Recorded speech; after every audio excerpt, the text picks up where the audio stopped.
Tellers is absent. President Irvin. Here. Councilwoman Douglas. Councilwoman Smith. Here. Councilwoman Hicks. Here. Councilman O'Brien. Here. Next on the agenda, we have approval of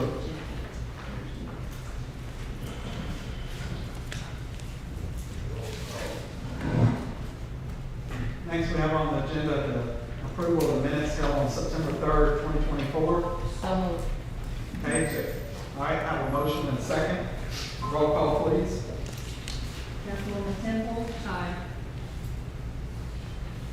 President Irvin. Aye. Councilwoman Smith. Aye. Councilwoman Hicks. Aye. Councilman O'Brien.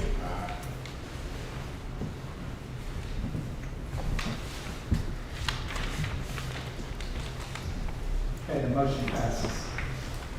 This time we have, a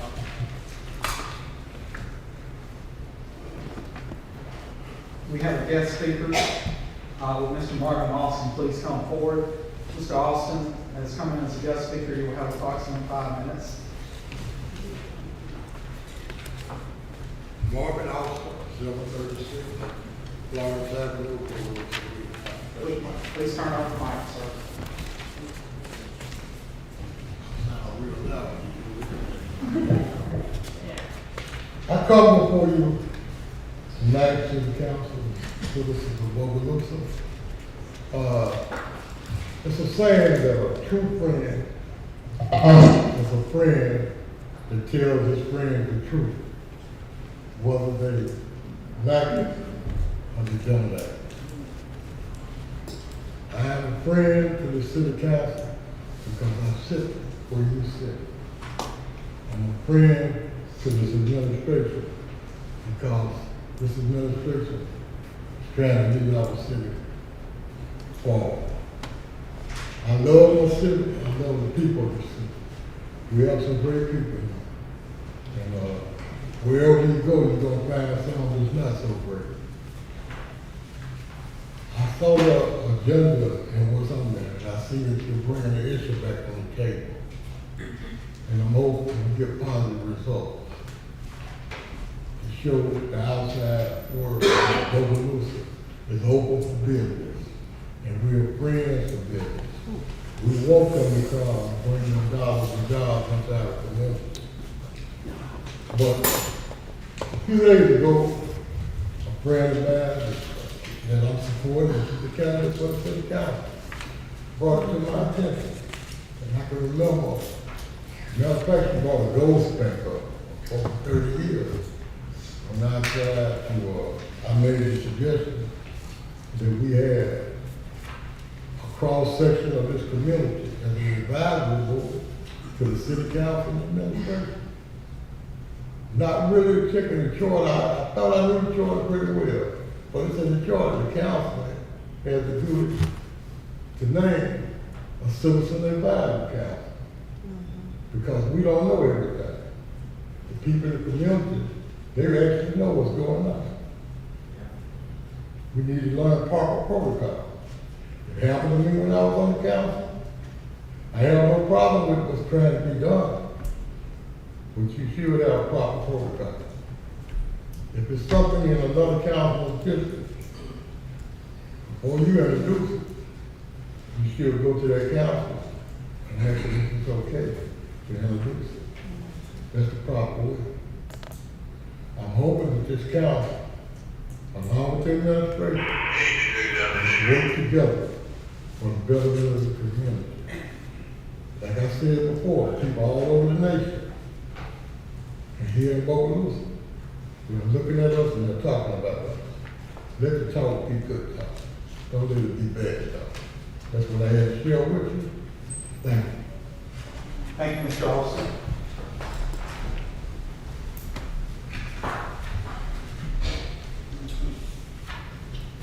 Next, we have adoptions and resolutions to be read by Councilwoman Hicks. A resolution to honor Mrs. Robert Valeria Jack Peyton Hicks by a dedication of 700 block of Mark Street to her memory. Can you check your, license, please? It's on. I can repeat that, a resolution to honor Mrs. Robert Valeria Jack Peyton Hicks by a dedication of 700 blocks of Mark Street to her memory. Whereas humanitarian civil rights activist Mrs. Valeria Jack Peyton Hicks, wife of the late Robert Bob Hicks, was a Bogalusa civil rights leader who fought courageously along with her husband for equality and justice. Whereas Mrs. Hicks participated in the 105 marches from Bogalusa to Baton Rouge, picketing and testing, and offered her the home as a haven to the civil rights workers, and whereas Mrs. Hicks denied admission to nursing schools in Bogalusa because of her segregation, she was forced to save every day to New Orleans to earn her nursing degree at the Booker T. Washington School of Nursing in New Orleans, where she had been a member of the Bethlehem Baptist Church for over 80 years and was the director of the Bible study at the church for years before and after her husband's death 15 years ago. Whereas the Bogalusa City Council desired to dedicate the 700 blocks of Mark Street next to Bob Hicks Street to Mrs. Robert Valeria Hicks Peyton Hicks to recognition with the honorable street plaque or sign. And now therefore be it resolved that as appropriate plaque or sign be erected in the 700 block of Mark Street, dedicating the blocks to the memory of Mrs. Robert Valeria Jack Peyton Hicks. Thank you. Ms. Hicks was a courageous civil rights worker within her lifetime, and she is well deserved of this particular honorary marker.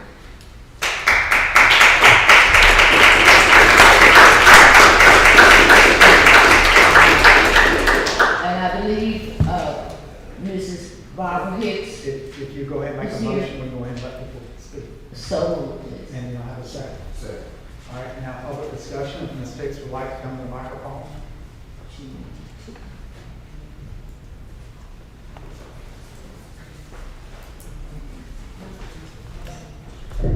Bylaws 1127 Avenue J. I think this is a great ordinance that has been brought, to the council and to the citizens of Bogalusa on behalf of Ms. Hicks, and I look forward to seeing that sign, that plaque put out there. Thank you.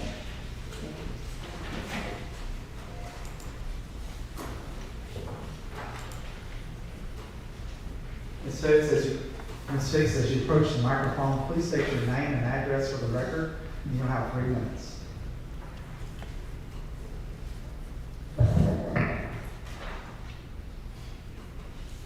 Barbara Hicks Collins, 2682 South Columbia Road, here in Bogalusa, Louisiana.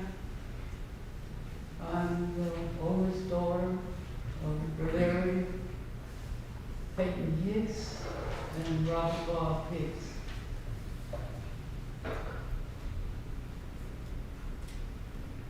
this is all because I speak all the time. But,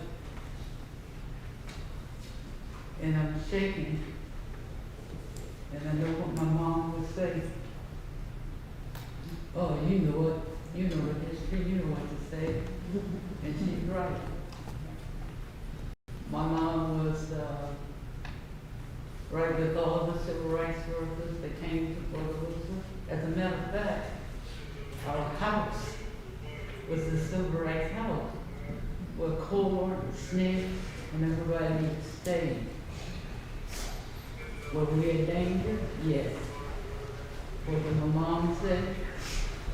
She said to my dad, Bob, you gotta protect him. That's some mother's child, and we have to protect him. And we did. And that's what my mom did. She was very,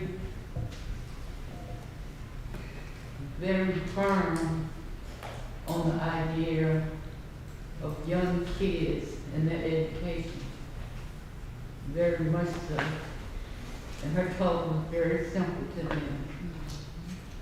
That in this city, you have had people to die during the civil rights movement. You had people to march, not 105 miles, but it was 106 miles, from Bogalusa to Baton Rouge, just for freedom and equality. And not just for people who look like me, but for all the children. And so, if anybody can do anything to help programs to get to the children for education, it is so hard. I mean, really hard. But they need to understand their history. And with the Civil Rights Museum that we are under construction right now, that's gonna be a place. If they won't let it in the school, we're gonna tell them about the history that she lived through. 95 years old. And what I lived through. I don't know how old I am, I'm forgetting everything. But I think I'm just shaking. This is unusual. Thank you very much. Thank you.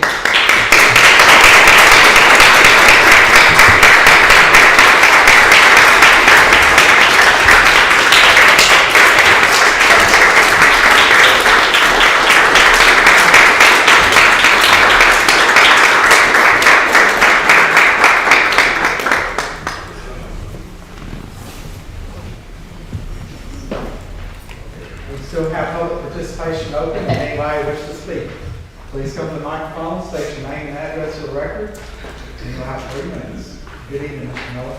Good evening, City Council. Joe Miller, 532 Austin Street. As I stated before, I'm 75 years of age. Might be looking about 29 or 30, but it's good. But I rose to say this about the Hicks family. I participated in that civil rights march. Participated in all the line that they put forth to help us. I heard a statement here at the City Council meeting a while back, said we old folks need to come home and sit down. But we old folks have paved the way for the younger folks. And we know what we've been through and what we've got to go through for them along with them. And, I'm been lately as part of the Judo Boys. I just learned that in a campaign speech Saturday. I'm glad to be late as a part of the Judo Boys, but not the good old bad boys, because what I say, I mean. And I'm not going to be bought out, pressured out, or scared out. Because I know what it's like. I know what I've been through. I'm not going back to it again. But I give honor to the Hicks family and for all the civil rights workers that have passed on. They paved the way for us. Mr. Sam Bond, I'll never forget that man. I'll never forget it. Mr. I know the way the highway has been paved for us, and we need to stay fast and standing together and put all this backbiting and cut them because one let them say something, one don't like. Stand up, tell the truth. That's all you get convicted of, the truth. Thank you.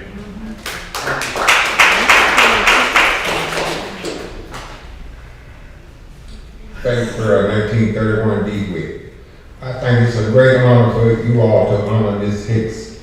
Miss Hicks been a strong fighter for many years. Her husband was a strong fighter. Yes. Don't many of you all know that Bob Hicks and I was cousins.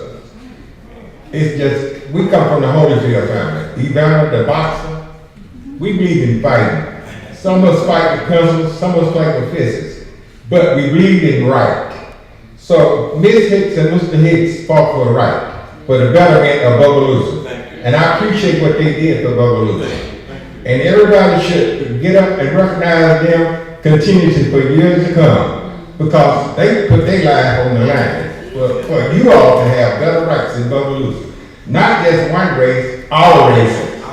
So everybody needs to respect that, because it was a hard struggle, because I was in that fight. I know. And when somebody get up and say that the old folks need to go home, I don't like that. I really don't like it. I've been in this world almost 80 years, and I've been fighting ever since I've been here. So those that think that we need to go home, I think they need to be schooled. I really do, because they behind time. So everybody needs to continue to get along, make Bogalusa better, and all you council members need to get here on time, because I don't like it the right way. Thank you.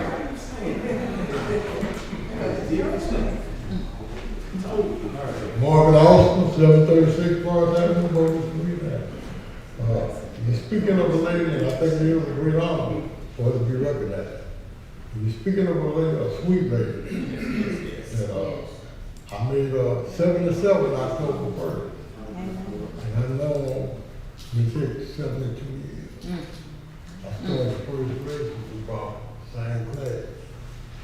And I think these are men that are just, men that order, or not order, she made the best oatmeal cookie in the United States of America. And she should have had a factory in Bogalusa distributing those cookies. And she loved children. And all of our children and people that were in the class were for children. I tell you, those oatmeal cookies I'm speaking of, we had 28, I think that was correct. We had 28. She was the mother of our class. And she would come probably, I think, once a month. And we got 2 big, nice oatmeal cookies. A few years ago, and I would always tell her about her oatmeal cookie. And a few years ago, when the granddaughter lived on the corner house down from me, and they stopped by the house and I came outside. And she hadn't been able to oatmeal cookie. She made the best cookie. She was a sweet person. She was a church member also. And she is this. Thank you.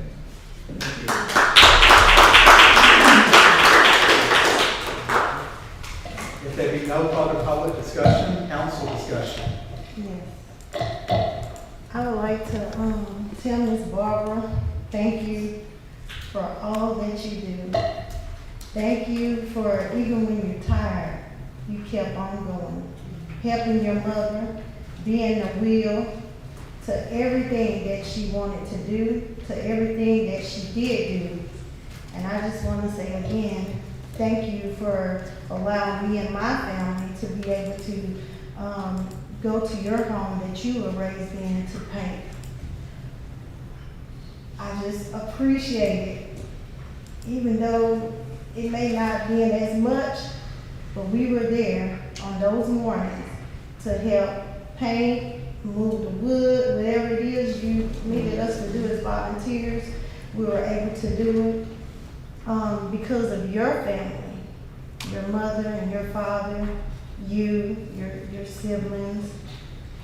I was able to make sure that I graduated. Your mother kept me encouraged. Your father told me, no matter how long it takes, you get it done. And I learned about the Deacons of Defense on Southern University campus in Baton Rouge. And it was because of your mother and father that I was able to buy my books with the Hicks scholarship.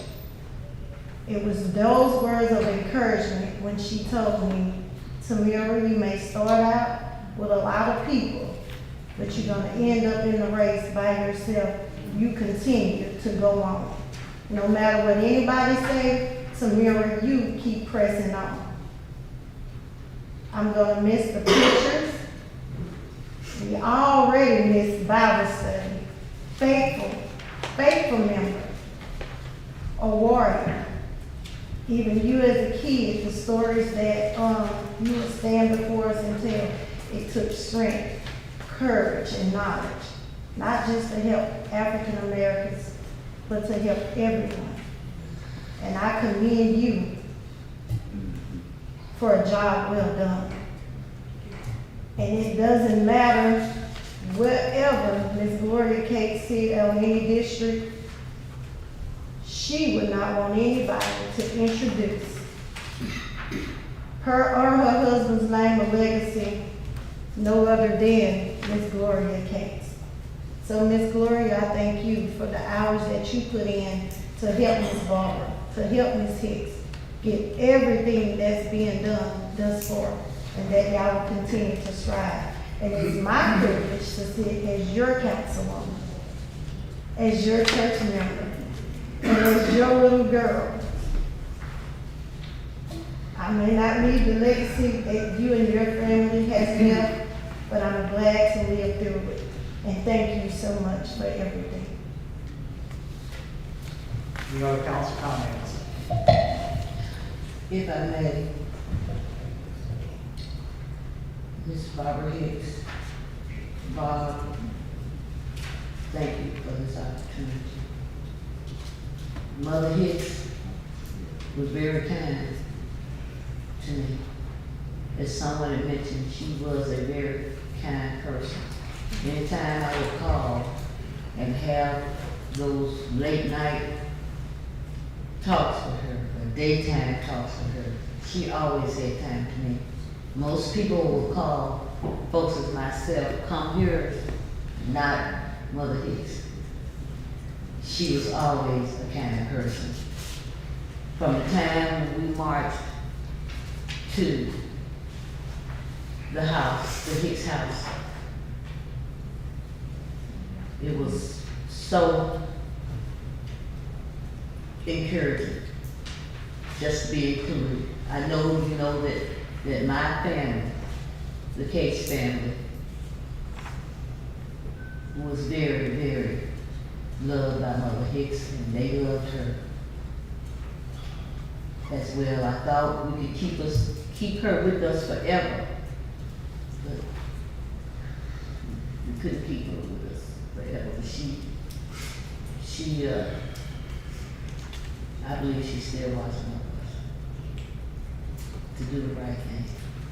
Just as Peyton, your little puppy, still watching over us. So, with that being said, I do know if this resolution passes, there will be a ceremony for the honorary plaque, a sign that will go over the mark. A lot of people brought to my attention, well, I thought it had to be 5 years. Well, this is an honorary plaque. This is not the permanent plaque, as we had talked about, is 5 years, to the person deceased. Another time. Thank you all.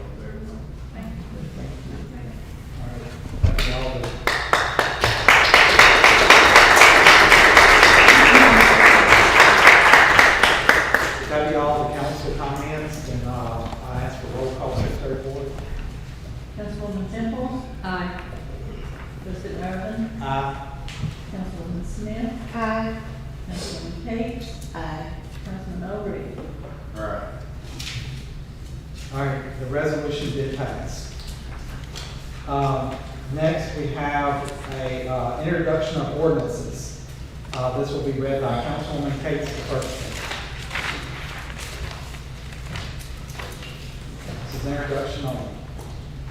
An ordinance to demolish 212 Redmond Street due to a safety hazard.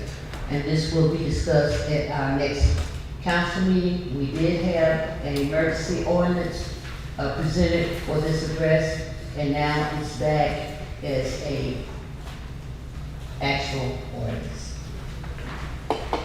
Thank you. Okay, the next one will be read by Councilman O'Reilly. An ordinance dedicating and changing the name of Main Street Park to Danielle E. Keys Memorial Park. This will be up for public discussion, public hearing on this council meeting. Okay. The next one, we have public hearing and adoption of ordinances. This is an ordinance to be read by me. This is up for public hearing tonight. An ordinance by the city of Bogalusa to amend 83 of the city code regarding general parades and Mardi Gras parades in its entirety. In short, this is the Mardi Gras parade fee schedule that is being considered for adoption tonight by the city of Bogalusa. I want to go ahead and make a motion. Second. All right, we got a motion second. Public discussion on this ordinance. You will have 3 minutes. Please come to the microphone, state your name and address for the record, please. If you have questions about this. This is only on the subject of the Mardi Gras parade fee schedule. Yeah, this is Mardi Gras parade fee schedule that's being considered. Good evening, my name is Rhonda Renday, 826 East 7th Street, Bogalusa, Louisiana. Let me just make sure, this is about the fees that y'all are asking, the cruise, the floats. So, can you ask questions about it, or? Yes. Okay. It's time to go. So, I just want to get a clear understanding about, we pay $250 to the city of Bogalusa, the police department, right? Yeah, but it's gonna be for the police department to get offset their costs. Okay. So, moving forward, if y'all vote to pass it, we will be paying $250, and that's, to set the off cost. The overtime and the expense for that. Okay, to be, so we could, but if y'all don't pass it, what happens? I'm just asking a It's question. gonna stay the same. You pay for it. What is the same? We gonna pay for it anyway, right? But it's the, okay, I just wanted, because I was representing the city's crews, and that was just, with the fees and stuff. But the only thing that we had asked was if we could, like, before, which I know y'all gonna do whatever y'all gonna do, but moving forward, when things like this come about, like, I'm just speaking for some that asked me to get up and speak. But the fees just being threw on them like that, just maybe next time moving forward, we all can, like, don't be shocked about it and stuff, and everything, just have a meeting about it, because everybody in here loves Mardi Gras. We want to make sure that the city is safe. But moving forward with big things like this, which I know that y'all can do what y'all want to do, but just to ask to get everybody's input about it. But if this is what we got to move forward to do, so. I would like to. We had numerous meetings with Michael. Right, and I would like to bring one thing to your attention, and Officer Trevelyan is back. From what I understand, if there is a non-profit group and they're having a parade in conjunction with the city, the fees would not have to be paid. And you correct me if I'm wrong, Officer Trevelyan. That's correct. But also, in addition to that, you're saying that this is just thrown on y'all. That's not true. No. What I mean, let me correct myself, but what I'm saying is, well, I've been coming to the meetings, I don't need some or what have you. I'm just saying, moving forward, let me correct myself. just moving forward or whatever, I'm just saying maybe that could be made like the cruise and stuff like that. Just, that's what I mean by that. Well, this has been in the works since the beginning of 23, and the police department met with MEC on multiple occasions, so really it's not their job to meet with individual crews.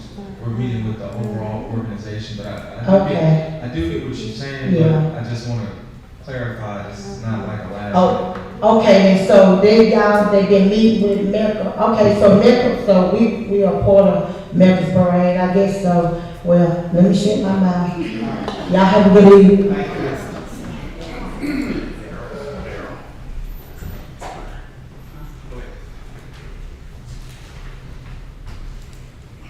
Oh, was that one? Please state your name. I couldn't understand with that accent. Joseph Darrell Smith, 1018 West 10th Street in Bogalusa. I want to start off by saying $250 is not enough. Compared to data, when I rode in a float in New Orleans, and it was a military thing, we love our military, but I had to pay $300 or $400 just for the person to ride in the parade, and I know a lot more than $250 from that float went to the city, so I think we're selling ourselves short by the amounts that we're charging. Next is a question, I'd like for my clock to stop on this one if you can answer it. The income statement that we talked about last time, doing an analysis of how much income is really coming into the city. Is there a spike here in February on how much money comes into the city? Yes, I've done my study, and I will stop because you're asking a question. And I'm going to reply back to you. I figured that somebody was going to ask that, and this is the facts and figures that we got. Okay? Yes, sir. So we won't be here all night because I people all the time. I'll take that version. Yeah. So here's what happened. Bogalusa Police Department gave me their part just for one day of Mecca. This is the expenditures, and then I'm going to tell you how much tax revenue based on a study that was done. All right. So the actual expenditures from Mecca for one day in 2024, based on the information that was provided by the chief and assistant chief, was $39,239.24 for 2024. That's just one department now. That's just police department alone. Then we have to dial back and go back in time to get public works estimates. This is a case study of $21,000 in 2011, and then barricade rental was in 2011 was $8,000. Now these are old numbers. I won't tell you that. I'm being straight with y'all. That's what I'm trying to say. Coastal waste cleanup, they invoiced the city. Coastal quickly gave us the invoices because I don't know if you know this. I can go and ask our vendors for invoices. So $1,800 is what they charged us for 8 hours worth of work. Right. I believe that was fair. Yes. Okay, to go around cleaning up after these big Mardi Gras parades. So with that said, the only two that's current numbers, there's 2024, is the PD's numbers and the coastal cleanup, and to condense this is based on the number I originally heard when all this started was $70,000. That's what it cost, estimated cost, okay? I would suggest that number to be higher, adjusted for inflation from 2011 till now. But anyway, sales tax. Southeastern Louisiana University Economic Impact Study 2011. That's what I'm quoting. The sales tax total for that day was estimated to be $15,680 is what the city of Bogalusa collected. The licensings was $2,000. The court fines was $2,000, making a total of $19,680 in 2011. So you see what I'm saying? That if you do and you combine, let's say for instance on the fee schedule here, your day parade is $4,000. They have to pay for that. Mecca does. I'm just using this for example. I'm going to use them for example. Mecca, $4,000, and then each tractor parade pool float, which is another $250. If you multiply that times the estimated 44 floats, that's roughly about $11,000.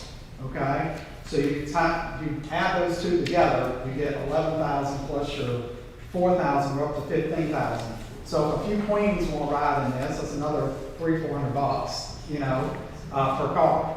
But it goes on and on and on. It shows you what's exempt and what's not exempt in here. But bottom line, we're going to pull in, and roughly on their parade permit fee is roughly about 15,000.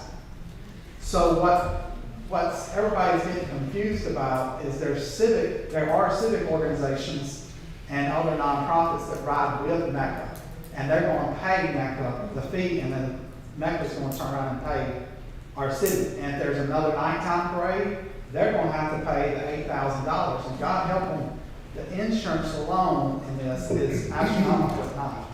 Do we have a nighttime parade? I never knew about that. No, I'm just saying if there's ever a nighttime parade, somebody comes up and wants nighttime. This is for inside of Mardi Gras season.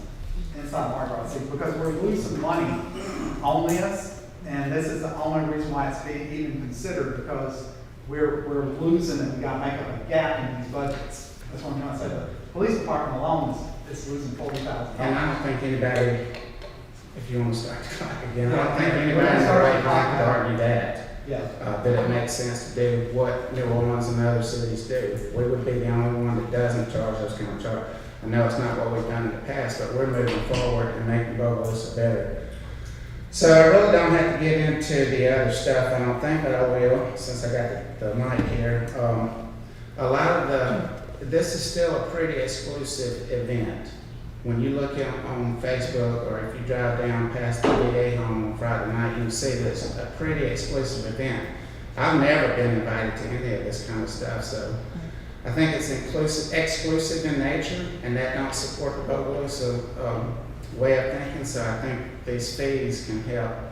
But I don't want any of my tax dollars going towards something that is exclusive.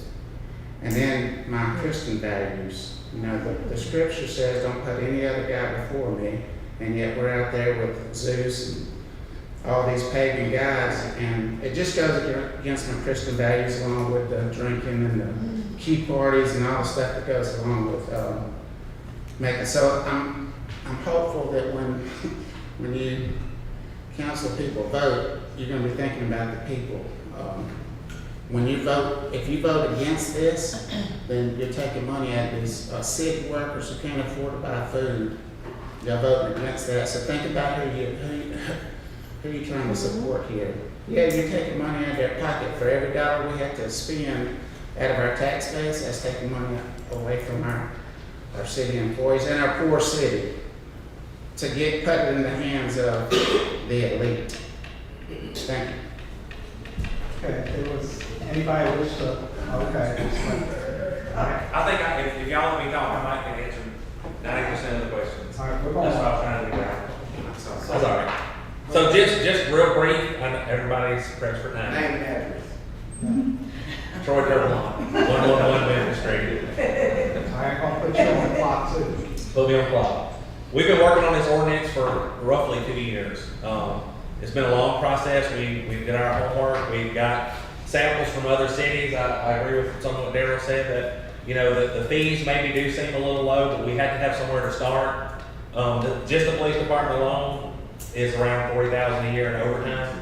So we developed a plan that will try to be fair to everybody, including the citizens.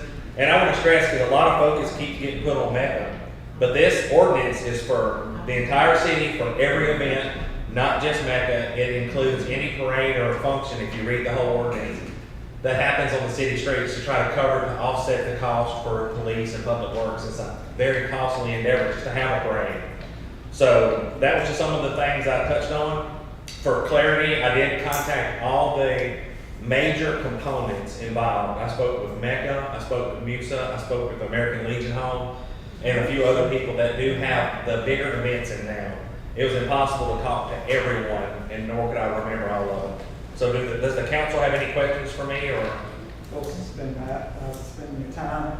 The only thing is it my understanding that if they're a nonprofit organization, i.e., I'm just going to use them for that exact statement is incorrect. If the city sponsors a parade, city sponsors a parade. then it would not have to pay the obvious fees. If the school is exempt for homecoming, for graduation parades, for things like that, outside of that, everyone else is subject to the fees in this ordinance. It's broke down into different sections.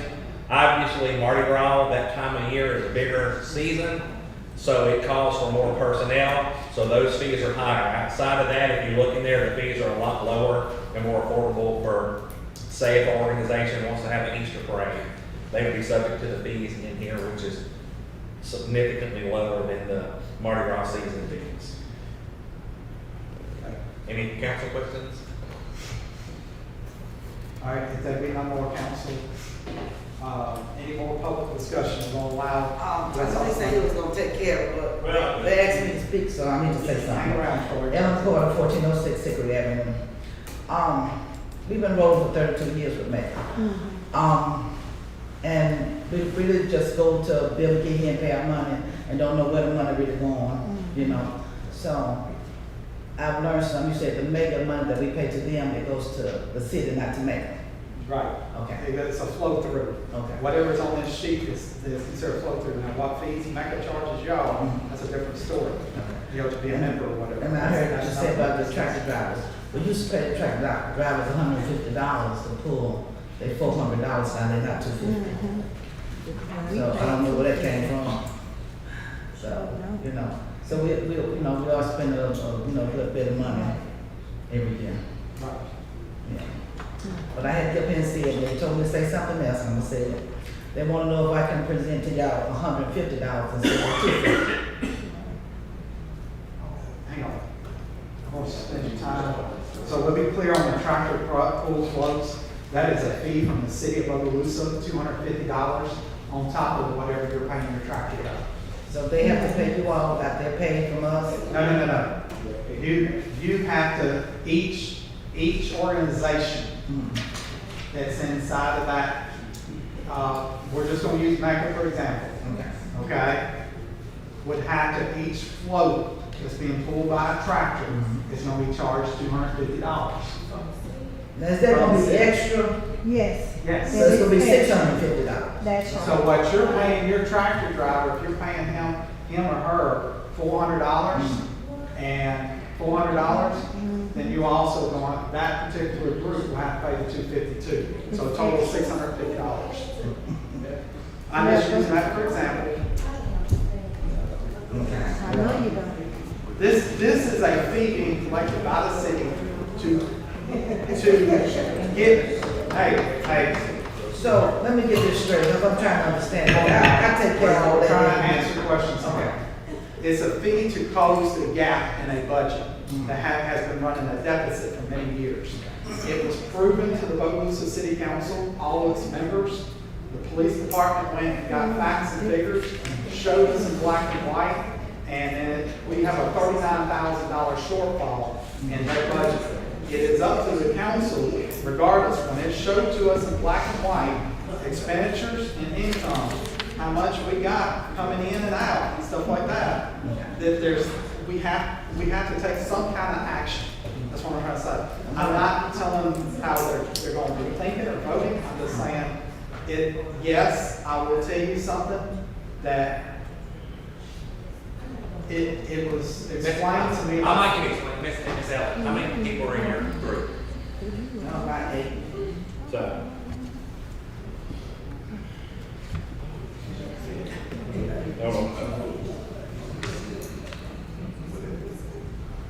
So it's gonna cost y'all $32 a piece more.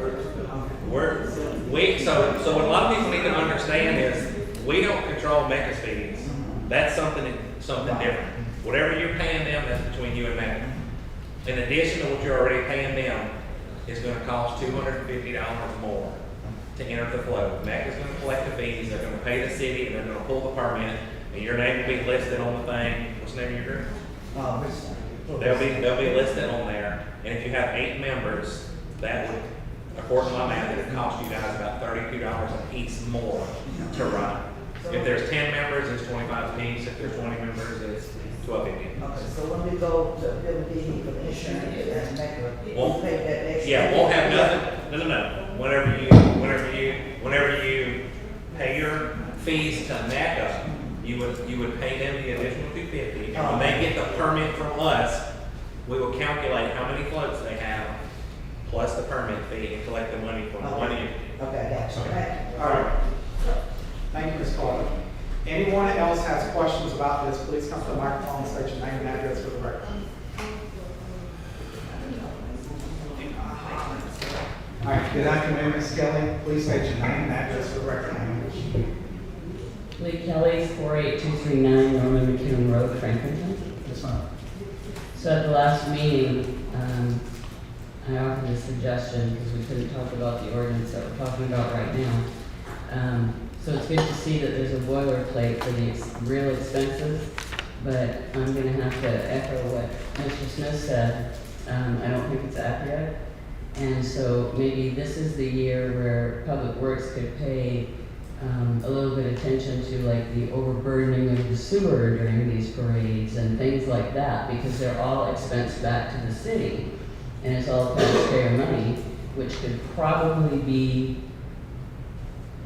better spent if we were able to close this budget gap that you're talking about by getting a line on accuracy and fees for the future. So I commend you all for starting with a boilerplate to do exactly that. Thank you. Thank you, ma'am.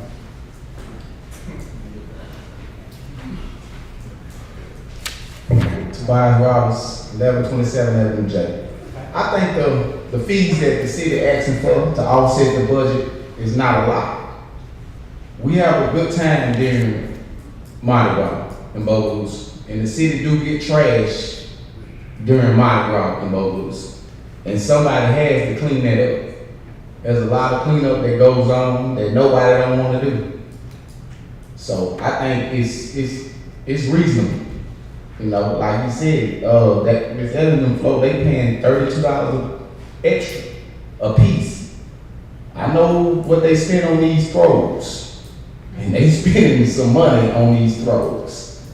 So to put in an extra $20 to go toward helping the city is not asking a lot at all. It's really not. So I just, everybody would just, look at the big picture of it. Look at the good times that we have, and everybody loves Mardi Gras because they passionate about it in here. But the fees are they petty ain't it? Compared to what other people paying, what we could be paying. So I'm in favor of it. All right. Once again, anybody else? There be none, then move on to close it, council discussion. Well, I'll start off and say this. I spoke with all the civic groups except one, and most of them was in favor of it. One or two wanted the price to be amended, but none of them was totally against it. So I did speak to all of them and give them a heads up on what was going on by them comes to the meeting tonight, and so we can have a chance to get a voice heard. I do want to compliment Mecca for working with police department and coming with agreeing to this ordinance and trying to do their part to help the shortfall. So I think it's a start to address some major issues we have with the financial situation in the city. I want to also say one other thing, that the deficit with the police department for that one day has been climbing for some time. They've been tracking it. If we look back in 23, it was 35,000. Now it's 39,000. So it's climbing about 4,000 every year. That's just in overtime, that's required for that day. It's not something that you just go out there at 10 o'clock in the morning and set up a bunch of barricades and be done with it. This is a organized event. We got other law enforcement agencies here. You have to take care of their needs, possibly buy fuel for them. And it's amazing it's amazing all the orchestration that's done, because just in that one day, 472 labor hours are used. We even broke down that further. I used to manage stores, so I don't want to be here all night explaining all the ins and outs on how business works, but that I try to get as much numbers, and it is about basically the number that I heard right off the bat that was costing the city $70,000 just for that one day, one event.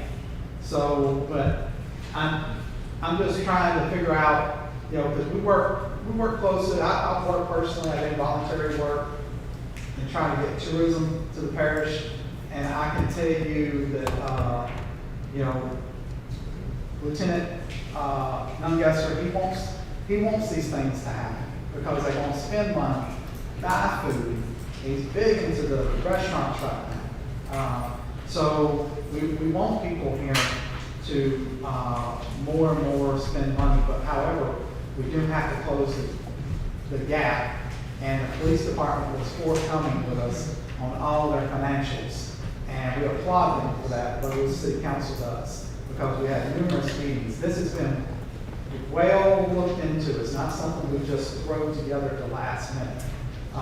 We even tabled it and gave the administration a heart attack over it.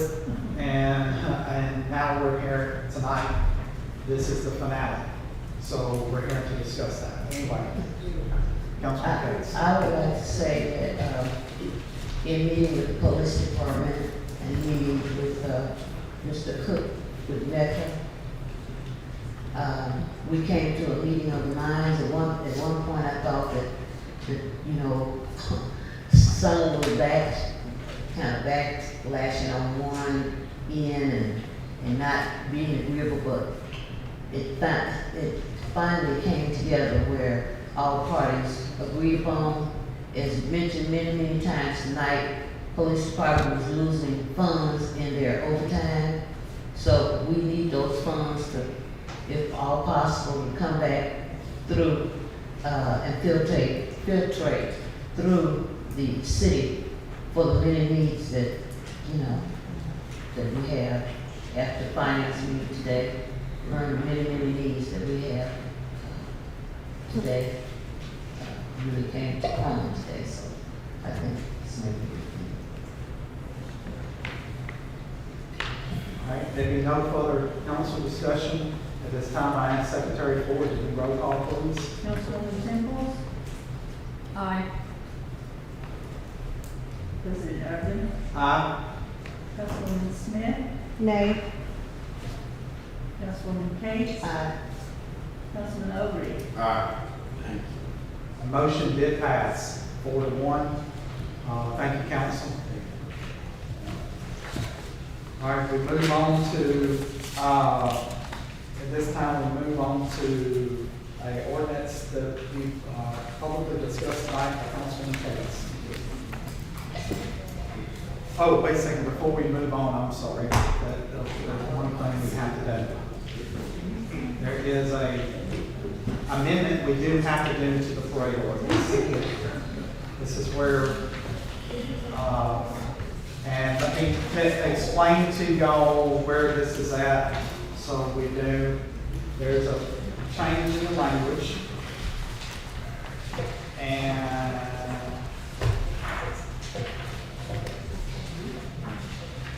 is Officer Trevor on here? Did you give Attorney May a copy of this so they can review this at their table too?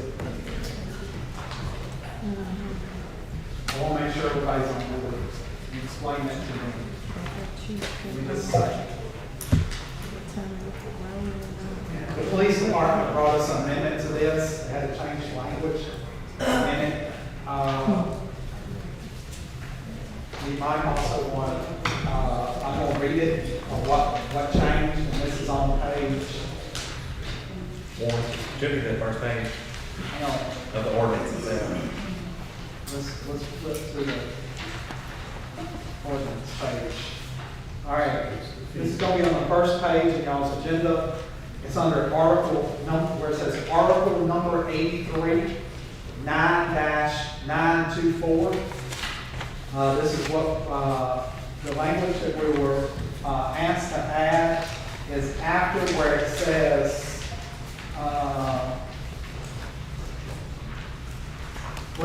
City of Bogalusa, we're going to strike where it says unless they have been given to the chief of police.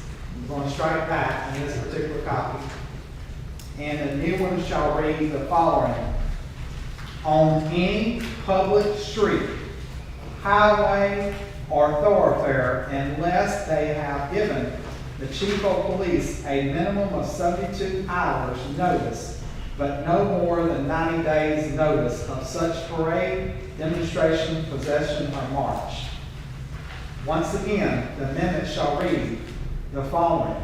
On any public street, highway, or thoroughfare, unless they have been given the chief of police a minimum of 72 hours notice, but no more than 90 days notice of such parade, demonstration, procession, or march. Officer Trevelyan, could you please come to the microphone and explain to them while we're adding that language? We just want to clarify that we wouldn't you didn't need a permit if you wanted to have a demonstration or a peaceful protest. You don't need to get a permit for that. You can still do that. So we want to clarify that this is pertaining to the streets, highways, and roads in the city limits of Bogalusa. And we want to narrow the time frame to where you can't do it outside of this time frame. You can't get a permit, and there's a time limit on that too. So that was what they were trying to clarify. I make a motion to amend this. Do I have a second? Public discussion? Go ahead, Mr. Austin, please state your name and address for the record. You've got 3 minutes. Morgan Austin, 736 Palm Temple, Bogalusa. I'm just sitting there thinking, look at it, legality, because we have a right to assume, and somebody might want to challenge them. We have to look at that. That's why we clarified, Mr. Austin. That's That's why we clarified this is only for streets, for a public thoroughfare, a road or a highway. He gives you right away. All right. What I'm saying is, you might have, Mr. Officer we have protests in this country. And explain that to And us. someone might want to protest. Yeah, and I know about that. You know what I'm saying? We know that's a constitutional right. And you don't need a permit to have a peaceful protest. This just saying you have to pull a permit to have a parade or what's defined as, or you have to read that. Right. Mr. Austin, to address your concern, we did issue that concern to the police department when that was brought up. That's the reason why some of this is being cleaned up. Because it is your right to what we call freedom of assembly. So, but anyway, any other public discussion on this one particular amendment, not the whole thing? All right, to be done, council discussion. All right, there be no council discussion, roll call on the amendment. Councilwoman Temple? Aye. President Urban? Aye. Councilwoman Douglas? Councilwoman Smith? Aye. Councilwoman Hicks? Councilman O'Grady? All right, the motion passes. Amendment passes.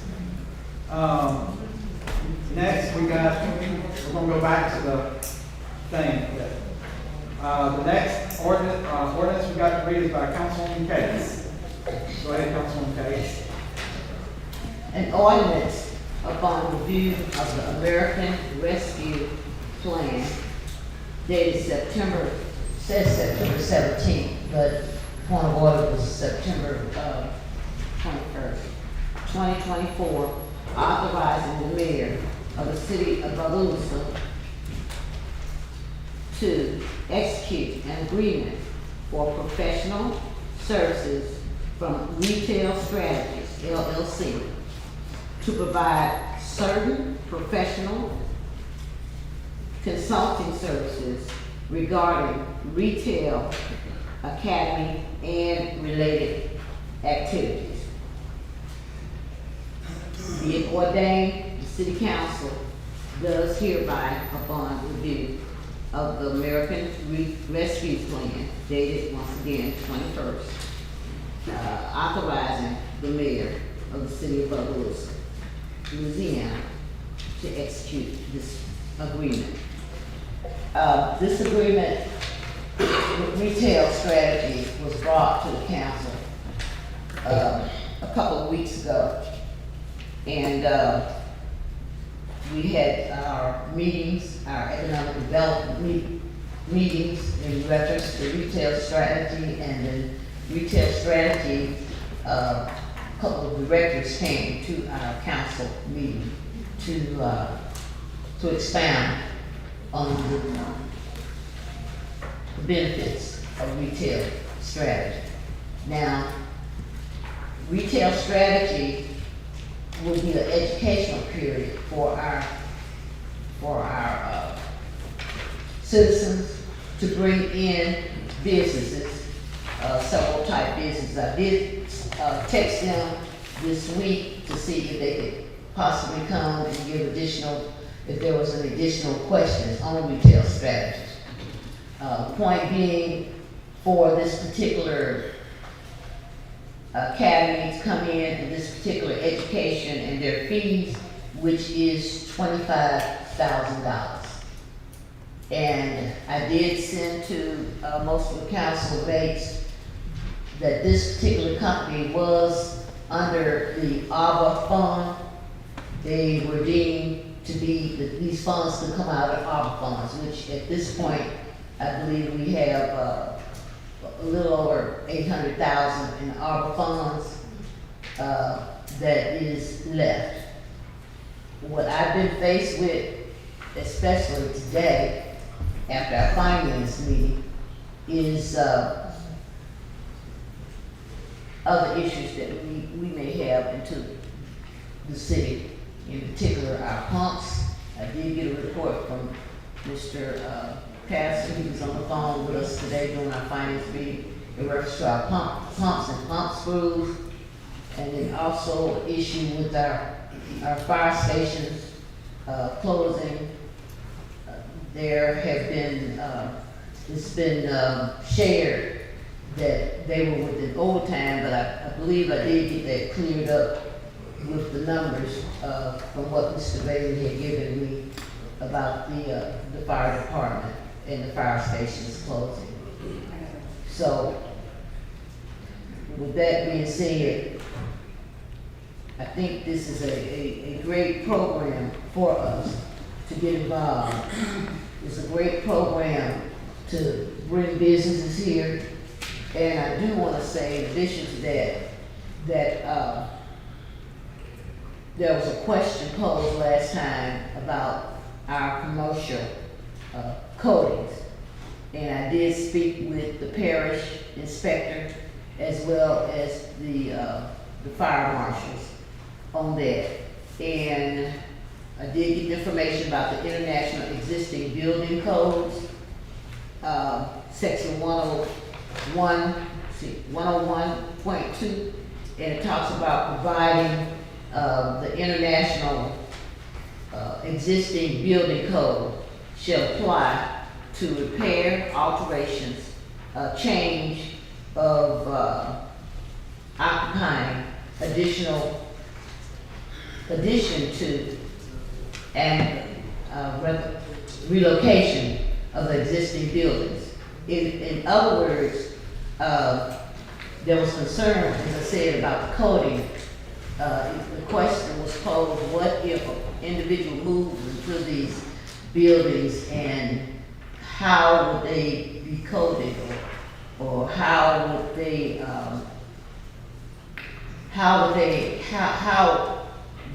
the owners be responsible for people moving into their buildings without being coded, from what I understand. But as I said, I did speak with the parish, and the parish, their jurisdiction, they let me know that their jurisdiction is if the building and construction is outside, they do not go on the inside of the building. If the building, only if the building is being modified is when the parish. Councilwoman Hicks, is this Yes. pertaining to retail strategies? Yes, it is. Oh, it is, okay. Yes, it was a question posed Okay, go ahead. about coding.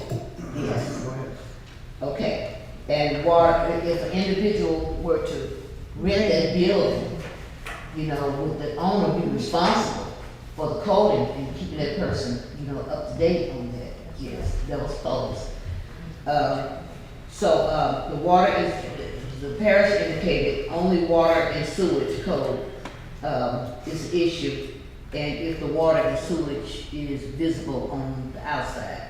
Now, it was also stated, and I'll be done in a second, if obtaining an occupational license, approval should be made by the fire marshal according to the international existing building code. And then, for example, if the occupational license in moving into that building is mercantile to mercantile, the same type of occupational type existing, say for example, 50 years, that code, from what I understand, will not be changed. It will not be changed. It's grandfathered in other words, due to the same occupational type. And if there's an assembly, mercantile, etc., if the occupancy is the same on the license, then the wires may be the same in the coding. And then also depending if applying for a new occupational license or renewed license, it's possible if that building is modified that the coding would change. And a state, was asked how we would prove that. A state program letter from the fire marshals could suffice for that. And if anyone else has any questions with that, I do have contact with the state fire marshals for that.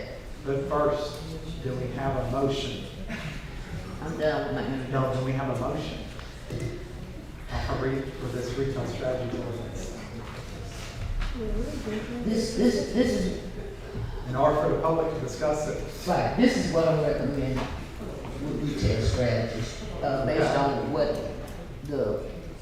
our financial situation that came up during the finance meeting, that if possible, you know, we would table this until our finances are approved. Now, I must say now, we were talking about grants that will help with the pump school, okay?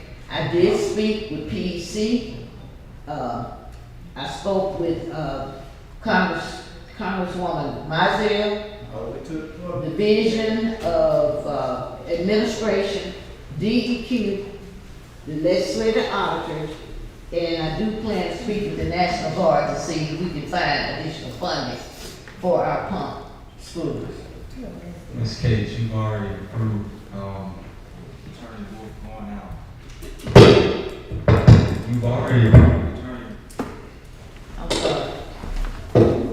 You've already approved Attorney Wolf to work with PEC to get us funding through the DEQ revolving loan program. We discussed that about, what, two and a half months ago? I have to review that, man. Yes, but I'm just saying, I think you're mistaken. You're putting apples and oranges together and trying to create a picture, but the picture isn't clear. The funding is there to help our sewer situation, and I would like to clarify a statement that was made earlier in the Finance Committee meeting that there was $1.4 million in the ARPA fund to address the sewer treatment plant. That's false. There was $1.4 million in the ARPA fund to match a $4 million grant to paint water towers and to replace a water line on West 15 and West 17. So that funding was never allocated toward this. So I think. But Mr. Mayor, is it true that this funding could be used for the sewer? It could be used. Yes, We shouldn't use it if we have funds coming in. If we already have funds, why would you go use it if you're gonna get more funds to that? Well, that's what I need clarified, sir, because no one attended our finance meeting today. That was one of the main issues that we had, as far as, and Mr. Patterson did indicate that you had the numbers and where the funding would come from. So if you are verifying that we do have those funds come in, that's great. And I will go and pull that on Attorney Wolf, for. Right, the last time he was here, like 2 meetings ago, I believe, that's what you all voted on. So I mean, I don't think it's much for me to debrief when we all were here for the same event. Right, and I do recall that at this point, but we were under a non-compliance listing, and from what I understand, we could not go forth with those funds. So has there been an update? That's not true. Okay.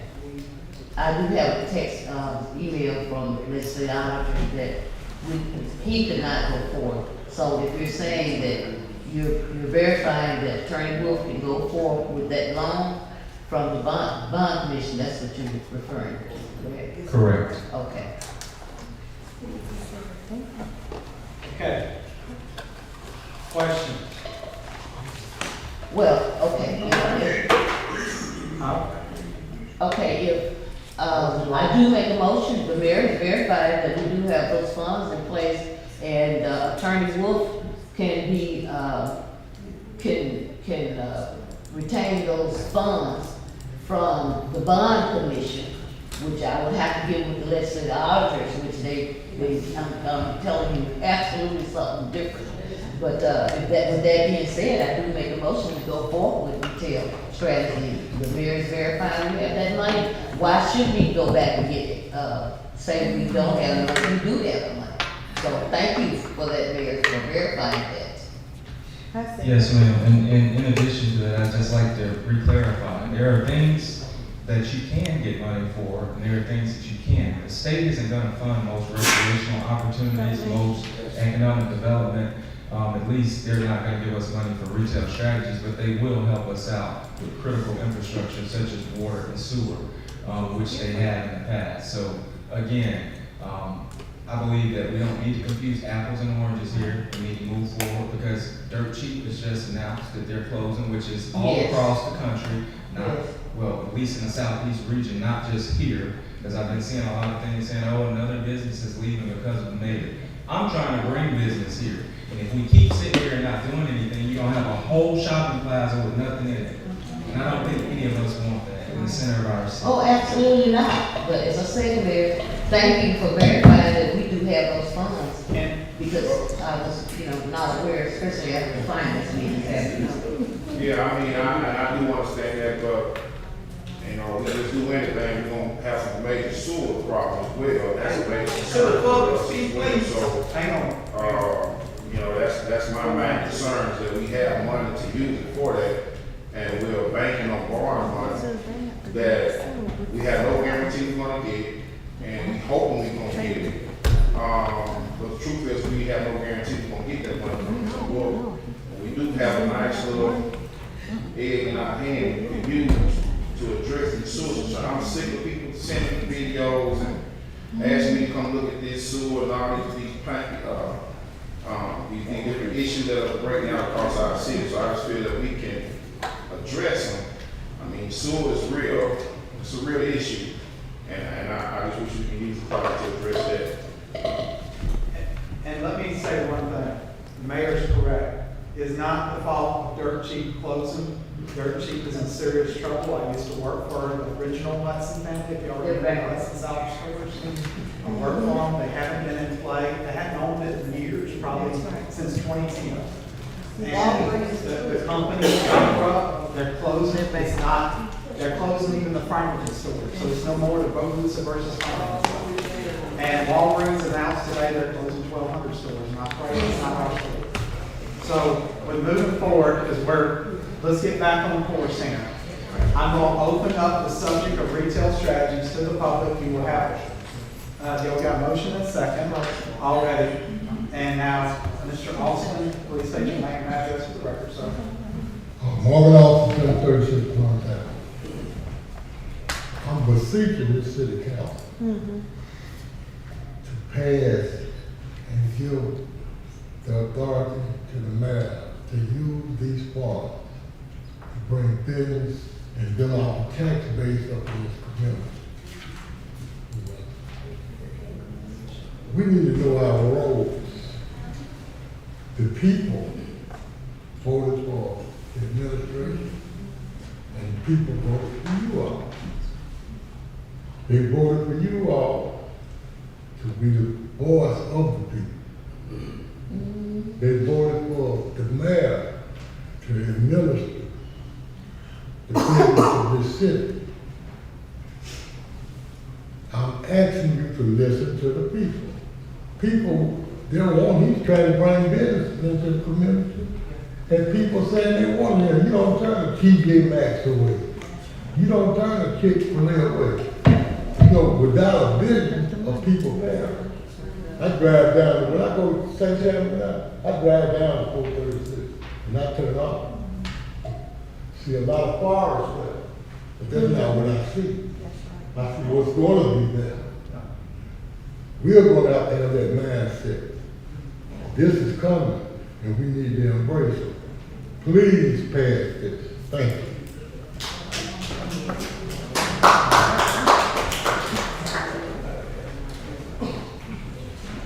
Byron Roberts, 1127 Avenue J. Do people know anything about really building the city? If the city is in trouble and the city is falling, why would we go fix, just say a house for instance? Would you go fix the floor in a house without fixing the roof? Because that's what y'all really saying do. Y'all saying put a brand new floor in here, but the roof leaking. What sense does that make? We need to have a comprehensive plan. There's steps that need to be taken first before you ask somebody to come into this sewer infested city. If you got sewer backing up, how long you think these businesses are gonna stay? Who wanna eat from a business, and I can name them right now, that has sewer backing up in it? Why would you ask Chick-fil-A or anybody wanna come here with sewer backing up in their business? You have to fix the sewer system first. Take care of the problems that matter. Don't spend a dime with retail strategies. Why? Because we're not ready for that yet. We have a major sewer problem. Whether y'all know it or not, sewer spilling all in the freshwater ditches, all over our highways and byways. And y'all talking about bringing a business here? What business want to come here? You wonder why the one's leaving now. We have businesses right now that have sewer backing up in the business, and they sell food. How about that? Wake up, Bogalusa. We need real leadership. We need people coming in here trying to do what's right for the city, not for themselves.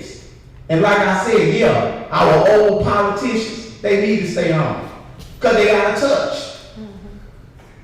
They out of touch. They not looking toward the future at all because their future they didn't have. They don't miss their turn or whatever they were trying to accomplish. We need to look toward the future in Bogalusa.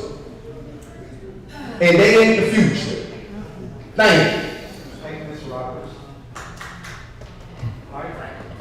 Can I respond to that? You got a rebuttal here? Go ahead, sir. Council, I'd like to respond to that.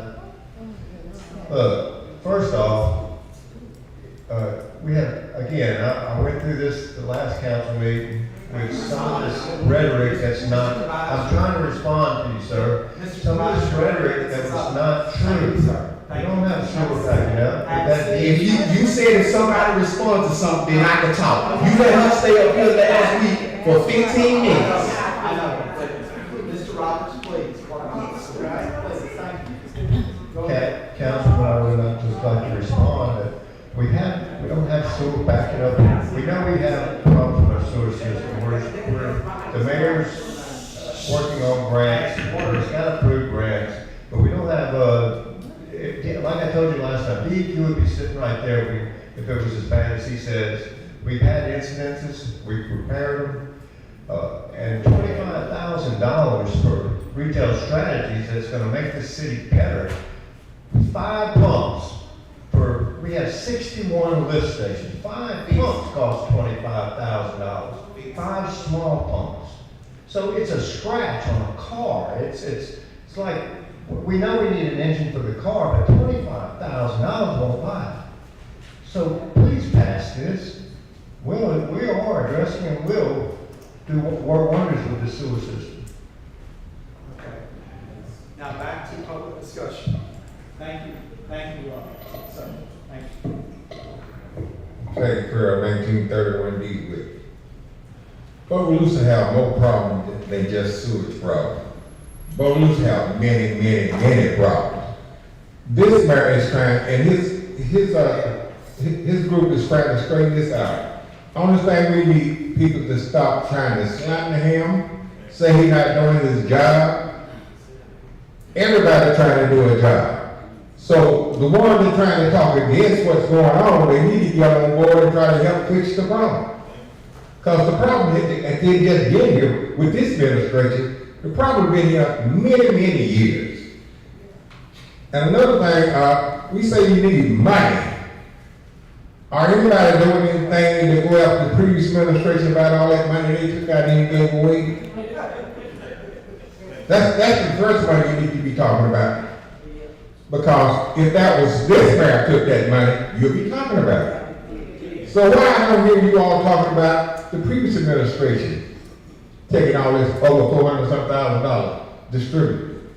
It don't make any sense to me. You council is put there to do a job for us, so let's hold this previous administration accountable. Because if you all don't hold her accountable, you all don't need to be sitting there representing the citizens of Bogalusa. That's just how I feel about it. And another thing, Mr. Mayor, I like the way you trying to bring Bogalusa back, because Bogalusa is dead. It was dead when you got here. Those that's talking against you seem like they don't understand what's going on. They need to be educated. And a lot of them are upset about private matters that they just take out on public issues. Right. I'll say that for another day. And a lot of it is because, as they say, the good old boys is directing them what to do and what to say. That's what's happening. Everybody's not stupid. I might look stupid. But I'm not stupid. I've been here probably longer than anybody in this room tonight. I've been in this world longer than all of you all. But don't sit here and think I'm stupid. You all need to get y'all act together and work with this administration to try to bring Bogalusa from 75 years behind time. So let's pass this thing for him tonight.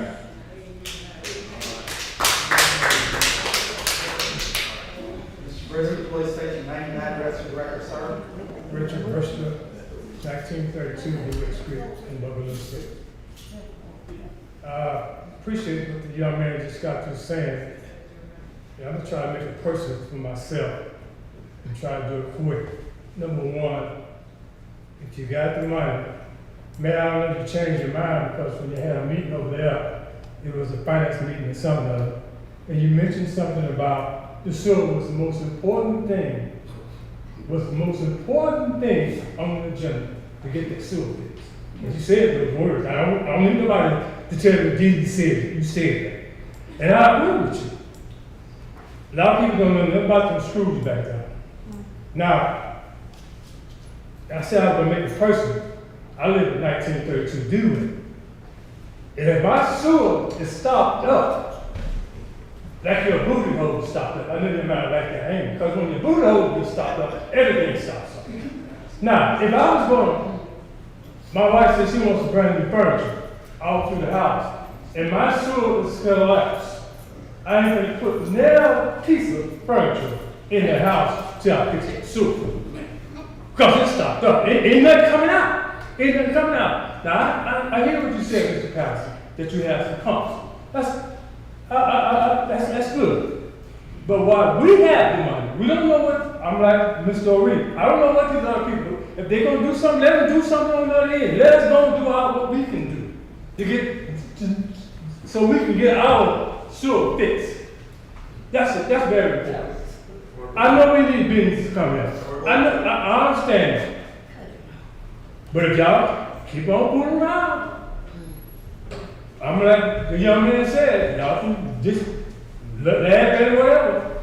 What business wanna come in here and sue her, and is y'all gonna tell them our sewer line? Is y'all gonna tell them our sewer lines down? Is y'all gonna tell them, every business that comes, y'all gonna tell them our sewer lines down? Or y'all ain't gonna mention it to them? Y'all ain't gonna mention it to them? Just tell them, take them back there and show them them screws back there. You show them the pump, yeah, show them the pump. And see if they still wanna come. Okay, thank you. Mr. President, before the next one comes, we are aware that both of the main screws have been down, and the last one went down on Mother's Day, but this problem started way before this administration. I understand, I'm not blaming you, Mr. I'm not blaming you, Mr. And I'm not taking sides here, I'm just telling you. You are. So, go ahead, Mr. Franklin. Henry Rayford, 1929, Dewitt Place. Yes, sir, go ahead. What I've been hearing about bringing new businesses, what about the businesses that's here? And they not trying to take care of us. A couple years ago, I relocated mailbox 1. I went to parish and got a permit. But now, came to the city, I had to go through Miss Adams. She won't even send a letter to the parish where I can move my business to better the city. I'm here, been here 17 years. Been here all my life, left and came back. Been here 17 years back, opened up mailbox 1, bought FedEx to Bogalusa, trying to get FedEx coming to industrial court. Amazon contacted me. I'm trying to bring something here major. But my move, I'm gonna hire 1 or 2 employees. But if Amazon or FedEx come, that may bring 30, 40 jobs. That would help the city. But I'm not getting any help. I'm trying to comply with the rules. I'm trying to pay for it. She won't send a letter. What I supposed to do? But y'all somebody bringing new business here? And I'm here, and I'm getting no help. So what I'm supposed to do? I can't put a gun to a head and make her do it. So can I get some help there? Again, this is a prime example, this is a teaching lesson. A personal matter, bring it to a public matter. I don't know the specifics, but I can tell you this. Ms. Shan is one of my best workers. She's been here for almost 3 decades, so she's not sending a letter, it's some requirement that you're not needing. I didn't say Miss Shane, I said Miss Adams. Miss Adams. I didn't say Miss Shane. I know Miss Shane. And Miss Adams is very about to go too. She has a checklist. If you don't check the box, then you're not moving forward. What box I need to check? That's what I'm saying. I'm not sure what the problem is, but I'll check in. But it's some reason. She deals with multiple businesses a day. And this is the first complaint that I'm getting like that. So I think we're talking about retail strategies, but to address your issue with existing businesses, the report in retail strategies will help existing businesses. It'll let you know where you have room to grow. What's the market for additional mail service? Something like that. So you see, it'll help you as well. But I advise you to handle that matter with the administration. Well, if a big company like FedEx and Amazon to contact me, that lets me know it's growth in what I'm doing and what I have bought to Washington Parish, especially Bogalusa. Businesses are leaving here. Everybody that comes into this city, intern onto the paper mill, they got to FedEx something back, and they come into my location and they see me face to face, not an employee. They come and contact me. So what I'm trying to say is, I don't know what Miss Adams' problem is, what you're trying to take up for her, or whatever. All I'm saying is, I came to her. I didn't go add on. I came to her and said, look, I'm trying to comply with the rules. I need you to send a letter to the parish before I can go out there and pay for my permit, before I can get this ball moving. I'm trying to expand to get some Amazon lockers. I do Amazon returns. The next step, hopefully, get Amazon to come out to the industrial court or FedEx. So by that being said, is what Ms. Hicks wants done. They passed the torch. I'm trying to take it and run with it. But if I'm getting stopped, I mean, she just shut the door. And you're talking about the checklist. I've been through the rezoning process 3 times. This is my 3rd time. I know how it goes. So something is going on. Someone is telling her to do something or something. But she told me that I can't do anything until I finish the rezoning process. More people on rezoning work for. Can you enlighten that for me? About the rezoning situation, yes, you're trying to rezone it Virginia, is that correct? Yes, but my thing is, I gotta wait for that, but I still can add on. I still can add on to my building. what we're gonna have to do, this is gonna be a planning and zoning issue, and this isn't for tonight. And we're kind of getting, we need to move along, because this is about retail strategies. Now, I want to tell you something. Bogalusa City Council appreciates all its business owners, especially you. That's what I'm saying. You've been here a long time. You've been through our ups and downs at Bogalusa, and we applaud that. But don't think it's on deaf ears. We're going to have to dig a little bit more into this, and she's going to help me. Ms. Case gonna help you. Yeah, that we're going to dig a little bit more into this, and I think, and Ms. Adams is new to the area. So she doesn't understand that we have, and I don't think all the administration knows this, we have multiple systems in place that are conflicting with each other in planning and zoning too. Wow. So, but the thing is that can be addressed too. Yeah. But as far as you want to relocate, that I Well, believe you need on planning and zoning. Well, yes. And then also, That's planning and zoning, I understand. I will be, as we spoke earlier, sending you information on the drive-through that's in our charter. As I mentioned, I dealt with drive-throughs before, and you know, the regulations of drive-throughs. Yeah, I understand. We do need to move on with 3 minutes as well. Thank you, sir. Thank you. All right. All right. Any other public discussion? Respondent? Please state your name and address for the secretary. Roger Lorraine, 8260 7th Street, Bogalusa, Louisiana, 74227. Okay, here's the thing. So I hear us talking about money and stuff. So why don't we just do this? We know we got the sewer problem. We working on the sewer problem. We got funds and stuff for that. Let's work upon that. But also with this, what y'all want to introduce tonight, go ahead on and let it pass. Because like I said, we are trying to build our city, but at the same time, we can balance out, we can work upon the sewer, and then we can also do this. Y'all, we get up here, well, I'm for unifying the city, getting us all on one accord. Let's just stop fussing, digging, going back and forth. If it's personal issues, leave that out. We're here to do the city business. So we can agree and disagree. We don't have to be at each other's throat. Let's just look. Everybody here loves the city of Bogalusa. Let's try to work together. You know, it's easier for us to work together than pull apart. So, you know, when you go home tonight, say a prayer, you know, the next morning stuff, let's rethink things. The next time we come to the council meeting and stuff and all like that, let's just do the city business. We got the mayor out trying to get funding for the city, the council board. Thank y'all doing wonderful stuff. It takes y'all to come together to make, and the citizens, to make this city run. So y'all, let's just, it seems like we moving backwards because we're going back to this fussing and arguing. That's not what this is for. Everybody all over the world looking at us. Y'all, let's just do better. Thank you. Daryl Smith, 1018 West 10th Street, Bogalusa. The word strategy, I don't understand everything that y'all are talking about tonight, all the stuff you discussed. But what I have never heard in this discussion until tonight was the word strategy.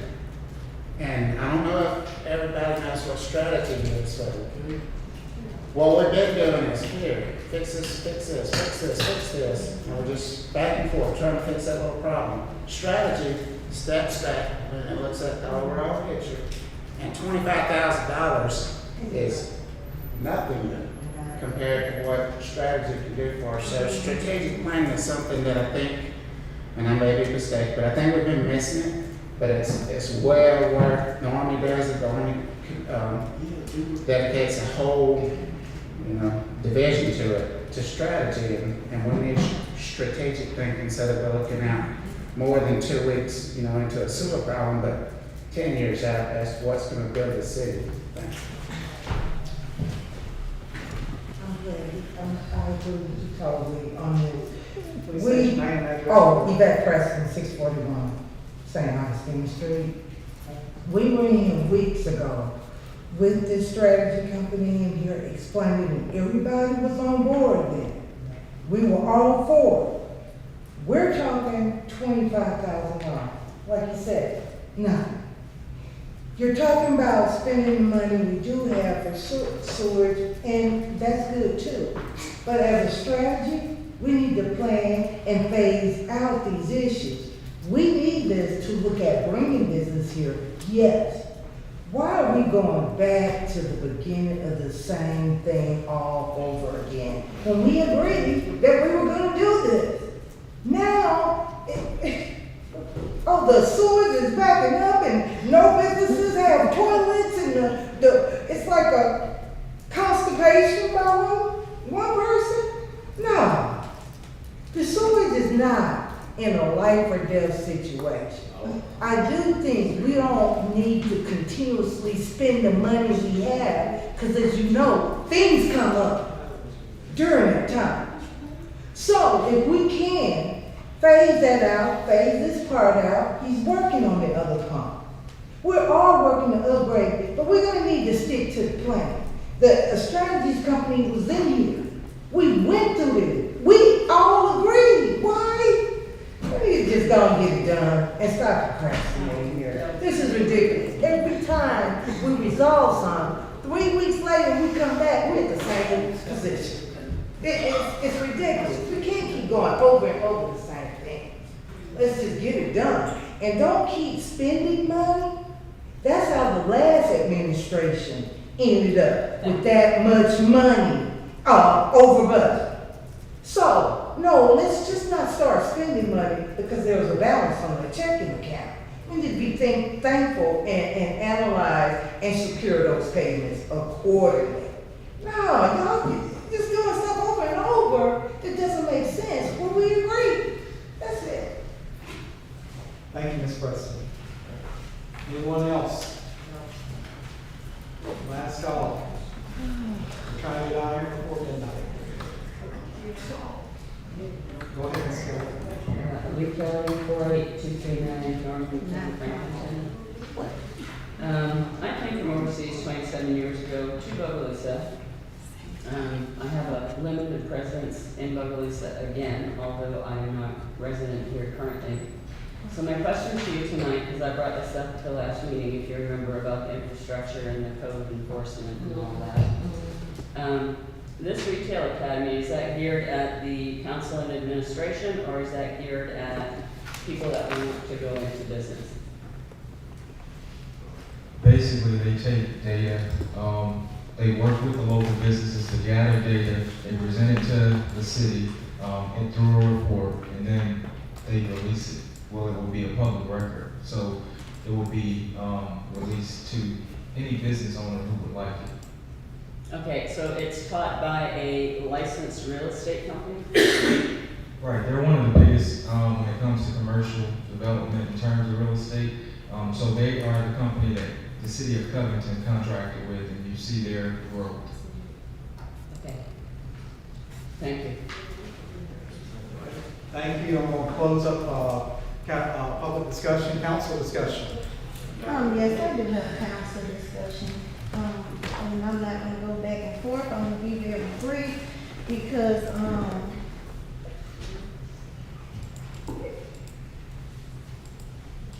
when retail strategists came and drove for however many miles they drove, also we had several meetings with them.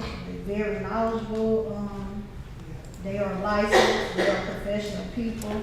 And I've been just sitting here thinking about the strategies, and some of the businesses are closing. It has nothing to do with the mayor nor the council, but it has a lot to do with us as citizens. Everyone that voted us in or out. But we have to do our part as citizens to try to continue to shop local. And I don't know about the good old boys, but if it's the good old boys that we've been hearing, I think that the good old boys would love for new businesses to come so their buildings could be rented instead of sitting vacant.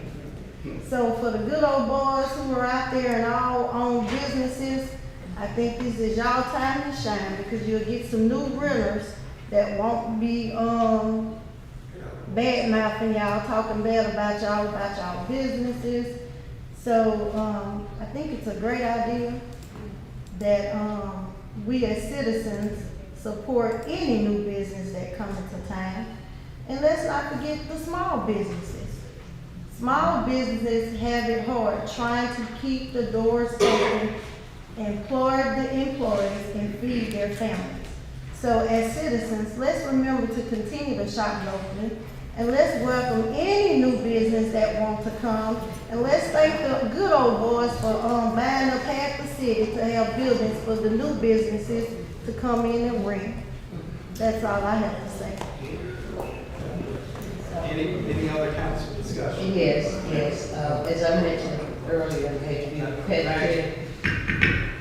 Quiet, please. Go ahead, Councilman Hicks. Okay, as I mentioned earlier, my main concern, especially today after the finance meeting, the funding, I want the best of both worlds.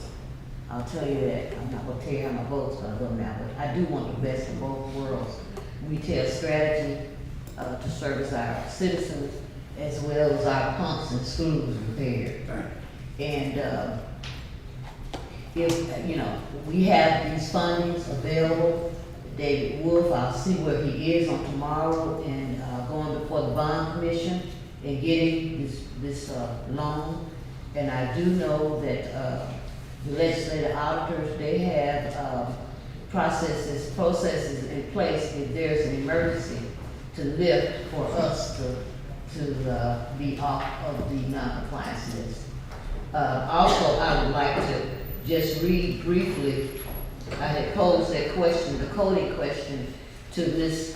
Bacchus at Retail Strategies, and she indicated thanks for the opportunity, because I did extend an invitation for her to come back tonight, and she said, thanks for the opportunity to speak again to the city and council about Retail Strategies Academy program. I am not able to attend this meeting. She said, to clarify, city leadership, participants in retail strategy equal elected officials, staff, economic development committee, etc., not the business owners, as mentioned above. And my question was if the business owners would establish the policies.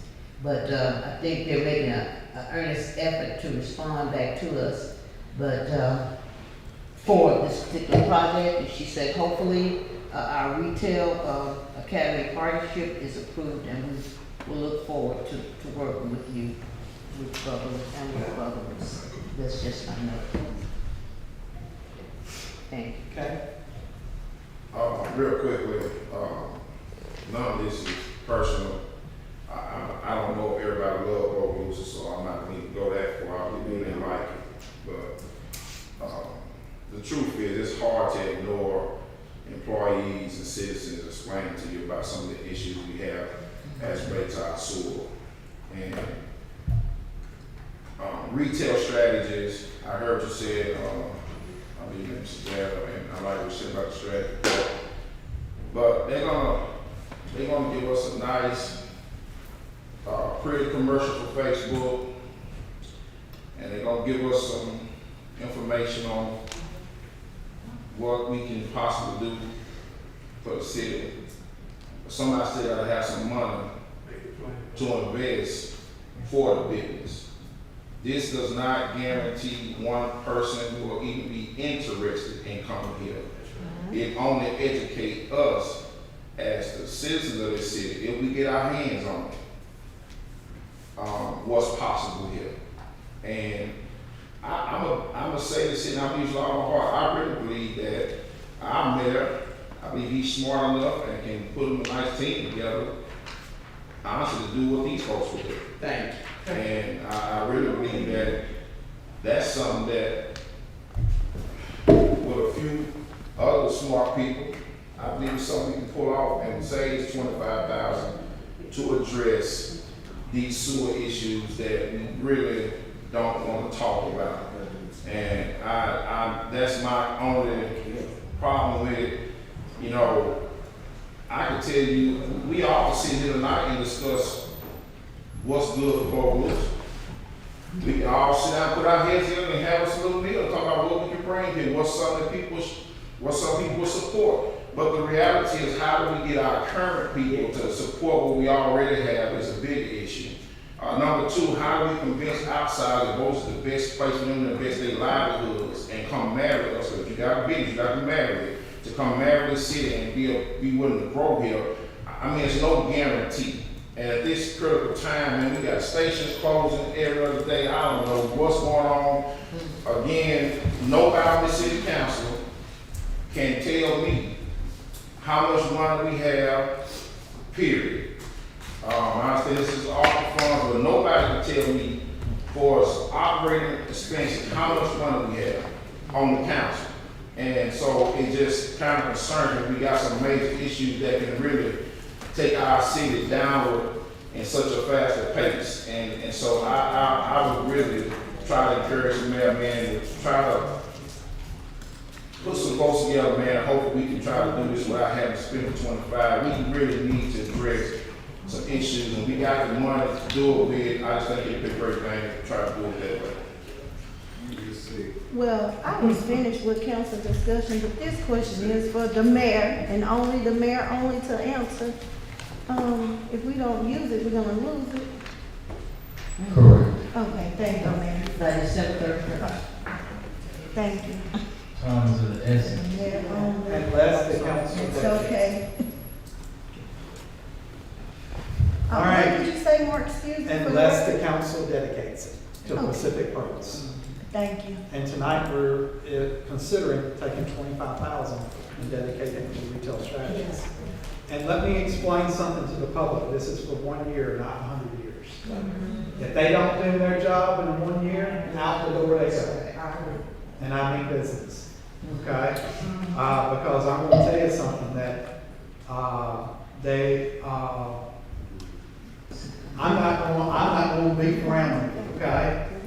Nationwide, has nothing to do with this mayor or administration. I know there's people that, I personally worked in retail with some of the big retail chains, more than one. And I know the former CEOs, and they says, we're not building new stores. We're going online, we're doing this. And I told them about our own, by the way, our sales tax is up. Things, you see a bunch of empty stores, but believe it or not, it's up. Reason why, it's online sales is bringing in the money. And thank God that Grandpa is buying things for his little ones online, or whoever's got the disposable income, because sales tax is up. And I'm grateful for that. I'm sure the mayor is too. But this is an economic study, okay? If they don't bring in one business in 1 year, out the door they go. That's how I look at it. Time to roll call. Councilwoman Temple, No. President Urban, Aye. Councilwoman Smith, Aye. Councilwoman Hicks, Aye. Councilman Overy, Nay. All right, it is a 3-2, so the motion does pass. All right, we're going to move on to the next ordinance. We'll bring it back up in December when he ain't here. I'm sorry. Okay. He said we'll bring it back up.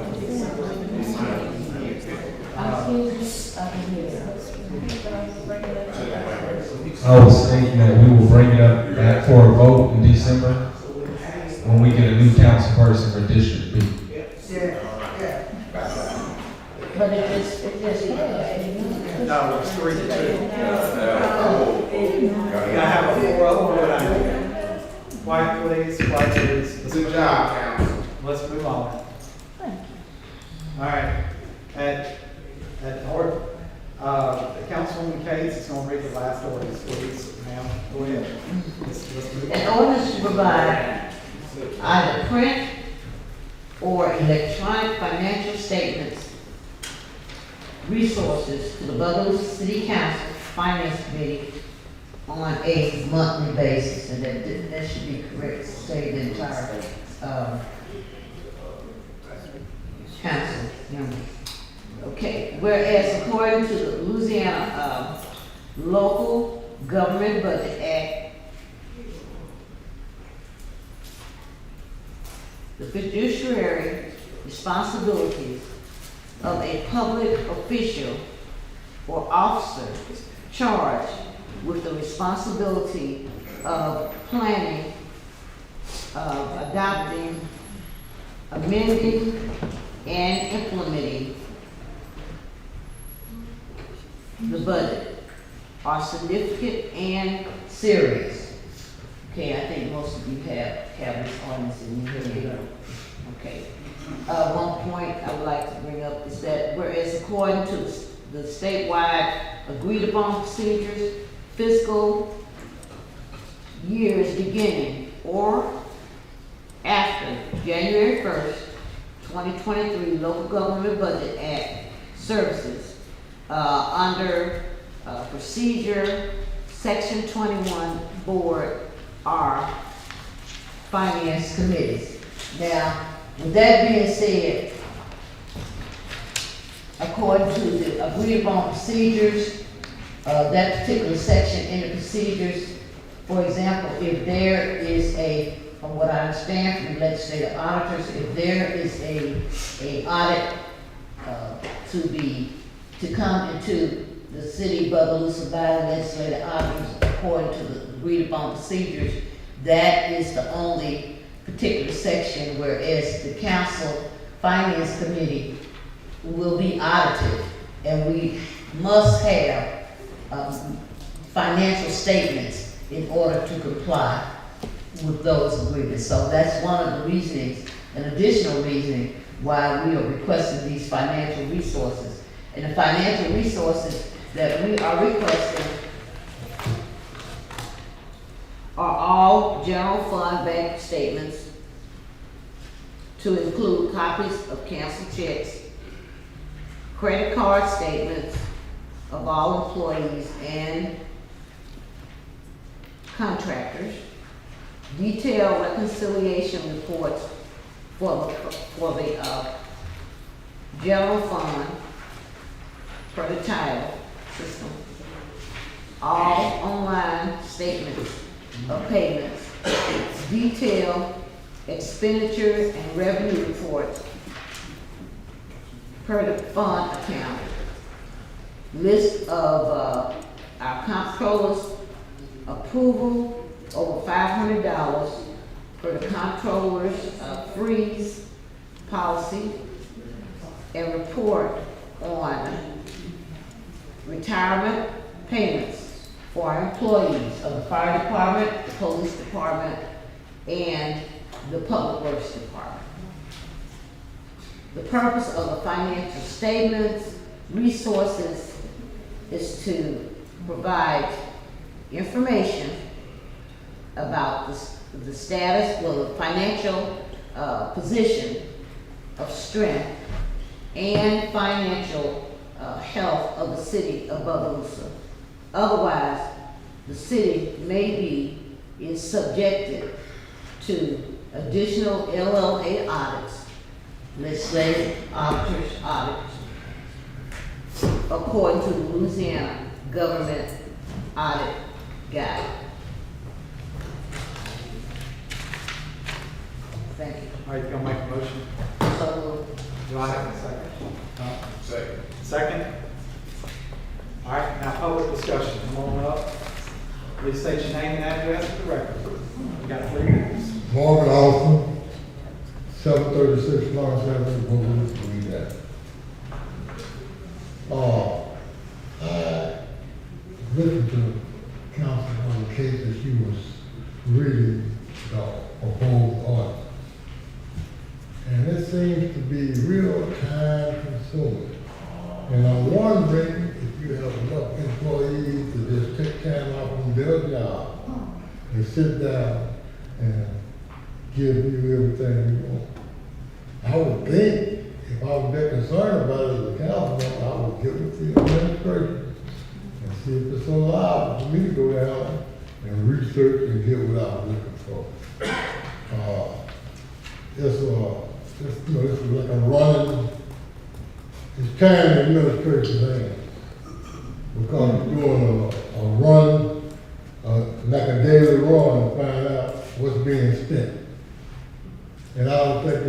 administration or his employees have the time to stop doing their job just to do that. I really think, I really, and I applaud you for being concerned about the taxpayers' money. But my position is, you sit on this council for some years in previous administration, and I haven't seen the concern of where our money is going. Apparently, it's been going somewhere, because when this administration came in, it was going, it wasn't where it's supposed to be, as Mr. Farrell said earlier. So I really think it's ridiculous. Thank you. Tobias Roberts, 1127 Avenue J. What you just heard is a man that don't care about Bogalusa, a man that has overstayed his time as a leader in Bogalusa. Yes, sir. Mr. Roberts, But you hear the remarks that he made? Do you hear the remarks that he made? We don't need leaders like that. He coming here on one side with one agenda, and that's his own. Everybody who sit around him over there, they not worried about Bogalusa. They concerned with themselves. This ordinance that Ms. Case just read is an ordinance that needs to be passed ASAP. We got people in the administration that don't do nothing but lie. And they say if you lie, you will steal. all right. Please, no personal attacks. Please. Our money needs to be protected. As a taxpayer of Bogalusa, as a citizen of Bogalusa, I want to know where my money going. I want to know what's being spent, what you're spending on, why you're spending, and how much you're spending. I want to know what we brought in and what we put out. This ain't their personal piggy bank. This is the money for the people. This is Bogalusa, this is the money for the taxpayers. What you're hearing from the man that just spoke don't concern Bogalusa. Let them do what they want to do without any counsel. That's what y'all here for, checks and balances. Some of y'all have made me very proud. I promise you, Miss Temple. Do y'all job. Don't worry about the noise, because that's all they bring to the city. All they got to offer is noise. They have nothing to offer Bogalusa. Period. Pass this. No negotiating on it. None. All right, anyone else from the public? All right, I'm closing it. Council discussion. Any council discussion on this ordinance? I do have council discussion, and I'll keep probably stating this until my time is up. Or if I decide to run again, but I am elected by the people. My name is Tamira Smith, your councilwoman at large. I'm here for checks and balances, but I was elected as your councilwoman at large. I'm not gonna sit here and say I'm gonna do Mr. Bailey's job. I'm not gonna sit here and say I'm gonna do the mayor's job. I respect the mayor, that he held faith to respect Mr. Bailey and the fellow councilmen too. But we cannot be left out of the loop on everything, and I'm not gonna bother him because, once again, I'm not the expert. My expertise is social work. And I don't think nobody could do that better than me. But when it comes to advocate for the citizens that voted me in this position, if I'm not able to know the answer, I'm gonna call to get the resources that I know. And I'm not trying to micromanage the mayor or his administration. My job as a councilwoman is to provide the answers to the questions that y'all may ask me, or to call Mr. Bailey and let him do what he do, because he's the expertise. Now, I'm not gonna tell you I want a balance sheet printed every time that something's being spent, because I believe in doing everything with dignity and respect. I'm not gonna allow anyone, and I'm not gonna allow anybody to allow me, because I will address it, because I'm grown. I'm 43 years old. But when constituents call me for answers, and I don't know the answers, Mr. Bailey is in that position. I think I can call him and get any answer that you may need when it concerns your tax dollars. And all I can say is, I'm not micromanaging Mr. Bailey or his administration. We do not live in a utopia world. Everything's not gonna be perfect. Even with a computer, we cannot rely on them to put the numbers in there, the trust that they'll come out right. But I, as your councilwoman, do trust that Mr. Bailey will get the numbers right, and if not, it'll come back to the table like we've been doing. We'll hire somebody to help him until he get it right. And after so long, I'm not the mayor, but the mayor probably could attest to it. If he can't get it right after so long, then it's time for him to go and we'll hire somebody else that can get it right. But the citizens does have the right to know where our tax dollars are being spent. This is a city council meeting. We do handle business for the city. The citizens do get up to speak. Some of these problems could be addressed in a city town meeting. But when y'all bring them to us and constantly calling us, wanting to know questions, and we don't have no answers, it makes us all look incompetent. We're not here working on the budgets day and night. That's Mr. Bailey's job. But as a council person, when I sat and was elected on the council as District B councilwoman, we did get printouts. We didn't bring everything before y'all because everything's not gonna be discussed. That's just like in your home. You don't discuss everything in your home, and I'm quite sure you tell your kids not to do the same. Certain things you have to keep behind closed doors, but just know that it is getting handled and addressed. I don't think no one on that administration team over there is hiding any money anywhere other than to do the work, the diligence for the city. Now, that's just my own personal opinion, but at the end of the day, Mr. Bailey write the numbers, the council, the 7 of us, are here for checks and balances. I don't think that's disrespectful to anyone for us to request that, but I'm just letting them know, and I'm letting the citizens know. I don't care if I get a budget every month. I really don't. That's not my job.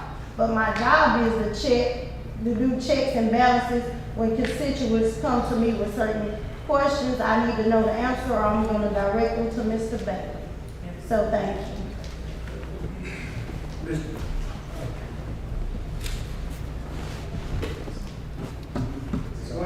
Mr. President. Yes, sir. May I respond? Yeah, okay, sir. Well, first of all, I'd like to thank Mrs. Smith for her confidence in me, and I appreciate it very much. I also appreciate Mr. Marvin Austin. I mean, I've already told this council in past experience that we are not going to down here provide the kind of information that's been asked for. Ms. Hicks is the only one on this council that asks for information, and it's really, in my opinion, ridiculous, the type of information that she asks for. That's why I said that anytime she wanted to come down to my office, I'll find a place for her to sit. She can go through the checkbooks. She can look at anything that she wants to look at. Okay? And I appreciate you again, Mrs. Smith, because I'm here to try to keep the finances straight. And I've had a tough time. People got to realize the bottom line is, whether you like it or not, this administration was sabotaged from the beginning. And it made it hard to get the record straight. I mean, they have having trouble closing in 2022 because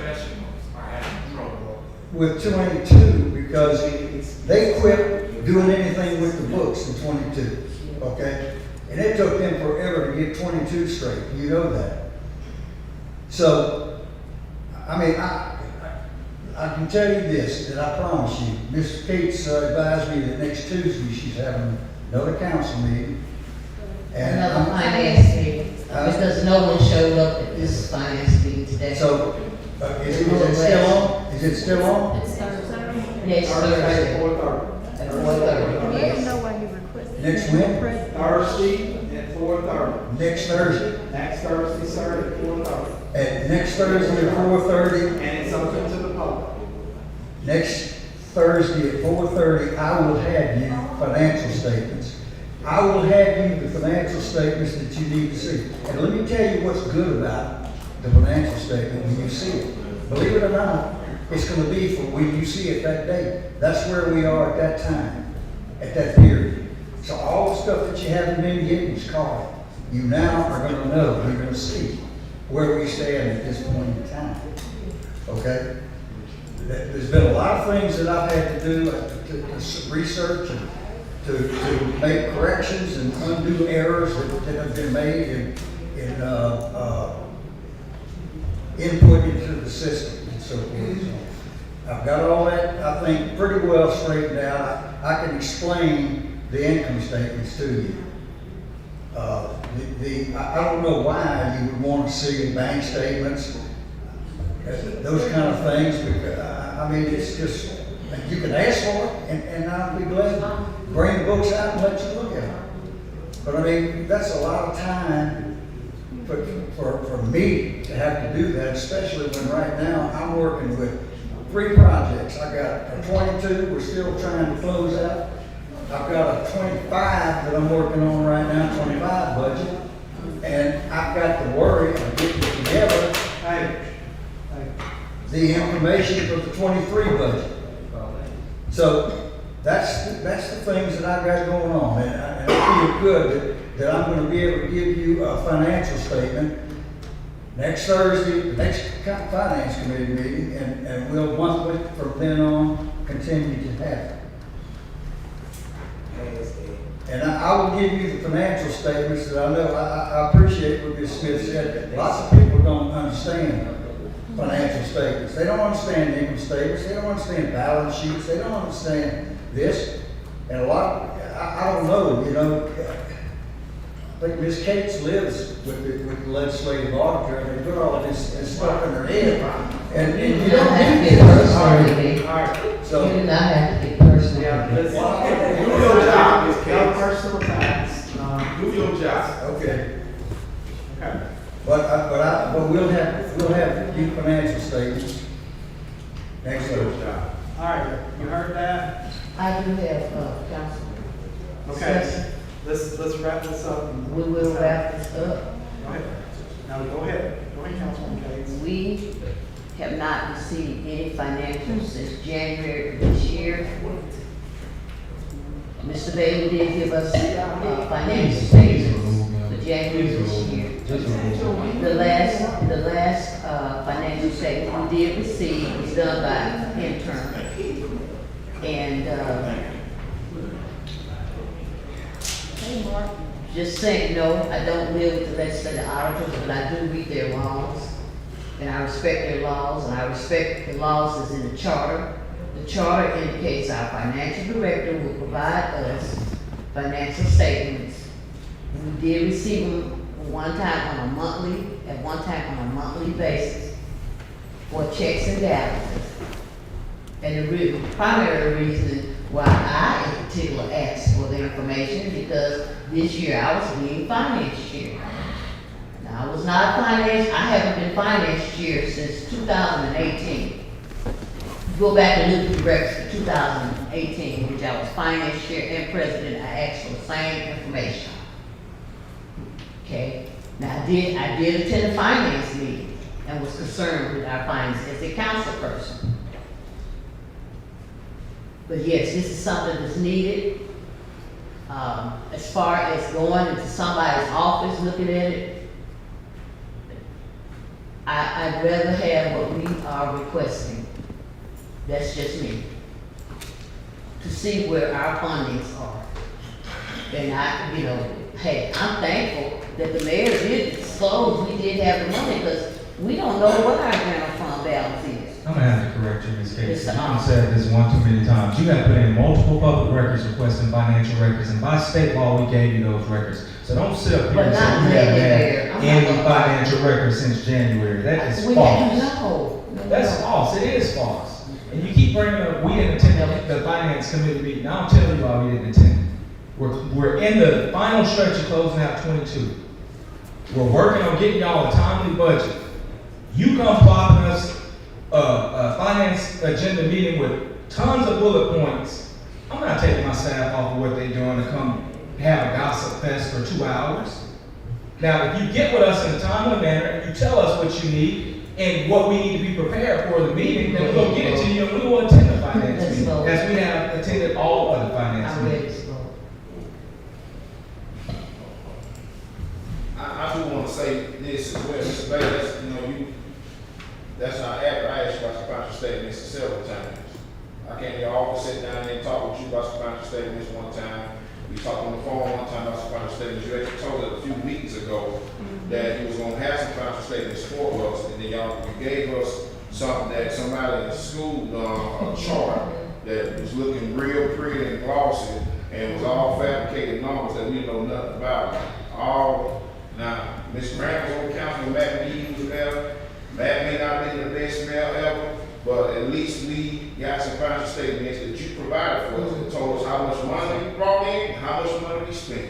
When I was on Council Charles Mizell, you know you had those statements every month. When he was at mayor, you ain't quick, he didn't play that card, that hesitate, get the money out, show these folks. And so we knew how much money was spent, how much money brought in per month. And that was every single month. So excuse me if I'm a little disturbed that I hadn't seen them since April. I served 8 years and I knew what was going on. You asking us consistently to vote for something, spend money, and we just don't know what we have. Then when something don't work, it's easy to throw us under the bus. Council voted on it. All I'm saying is, we got a bookkeeper, correct? Yes. Bookkeeper job is to keep records of what we're spending, what's going out. And so if the bookkeeper is not doing their job, we need to fire the bookkeeper to get somebody that can do it. But if they are doing their job, our part is to print out what he's keeping up and just give it to us. That's all we was asking about, was just trying to get some insight on where we are financially. That's all we asked about. It's not that simple. We can sit up here and talk about it's just that simple. It's not. People have so many opinions, and half of y'all can't run a business, can't run your household, but you want to tell us what such poor job you're doing running the city. I'm gonna tell you what you got to do. It's not personal. It's business. It's business. It's business. You don't let me talk. That ain't right. No, because you cuss me off. Administrator Morris, I'll tell you what ain't right about you, bro. Let's have a business discussion, but not have no time. Public discussion is closed. Public discussion is closed. Order. It's time for a vote. Let's get this on. Councilwoman Temple? Aye. President Urban? Aye. Councilwoman Smith? Aye. Councilwoman Kate? Aye. Councilman Overy? Okay, the motion passed. All right, now on to public participation. First name we got is Mr.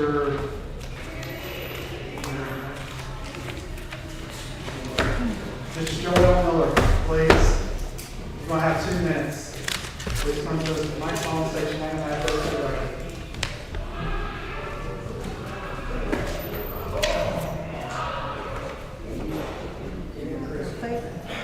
Excuse me, Dylan Miller, sign 32 Austin Street. I'm trying to speak tonight on an issue that came up with a local businessman, and he involved the city council in doing what he did by violating my civil rights, upsetting my livelihood, and invading my privacy. A resident speaker on the action did not say a thing, so since I can't say a word, I'm do like the William brothers say, if I can't say one word, I just wave my hand, because they're going to come again later. Thank you. All right, next we have Ms. Debbie File. Okay. Next we have Ms. Ellen Carter. All right. Next we have Mr. Marvin Austin. Mr. Austin, you'll have 2 minutes. Please state your name and address for the record. Marvin Austin, 736 Lawrence Avenue, Bogalusa, Louisiana. I can say one thing, even though he really I've learned a lot tonight. And some of the things I wish I hadn't heard.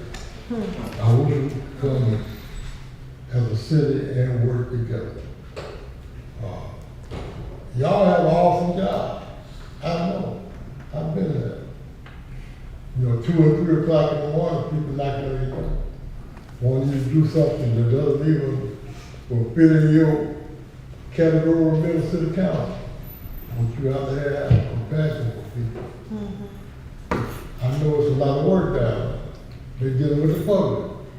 Everybody in the public is not going to act accordingly. A lot of times they have to suck that up. Colonel knows what I'm talking about. Suck it up. I know what I'm talking about, suck it up. An organization. They're trying to be organized down there.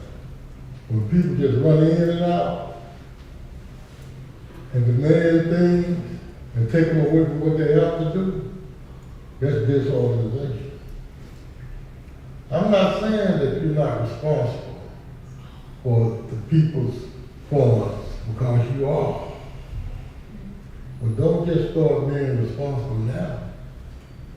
Because some of you have sit there on the council before. And I'm not accusing anybody of you today. But I'm saying people did things that they shouldn't have done while you were sitting there. And I've seen law enforcement use more at city council meetings recently than I ever seen one use. That's just what we can do, brother. And I want to thank you for your deed. You did pass it and gave an opportunity to let these people come in and try to sell Bogalusa to the world. Thank you. Thank you, sir. All right, next we have Ms. Lee Kelly. Am I the last speaker? No, you can come right now. Can you move me to the very bottom? No, you're in it. Go ahead. Please state your name and address for record. Let's keep the training moving. You got 2 minutes, Ms. Kelly. Please state your name and address for record. Lee Kelly, 48239 Norman McKinney Road, Franklinton. Okay. I'm still kind of going through my head what point I want to start. I'm just going to pick one and go from there. I wanted to address, thank you. I wanted to address what Mr. Bailey was saying about people's lack of understanding with what's involved in a budget, because it is beyond, it would blow your mind. Every little line item has to be accounted for. You can't spend over this and take it from that. That's just not how it works. And Mr. Mayor, I am so incredibly proud of you. I am so incredibly proud of you for sticking to your guns, bringing fresh blood into this community, and doing the right thing by the people. I don't care what anybody says.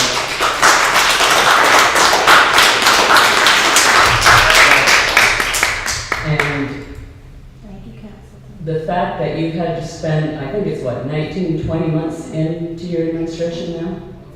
That you've had to spend cleaning up somebody else's mess.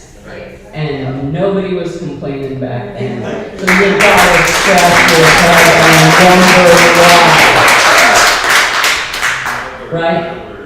Right? So I'm gonna talk about what I call the invisible good old boys, because we're not gonna make any allegations, and we're not gonna call any names, okay? But this invisible group that everybody's heard about for decades and has alleged that they actually run the city, Franklinton, the parish, whatever, pick one.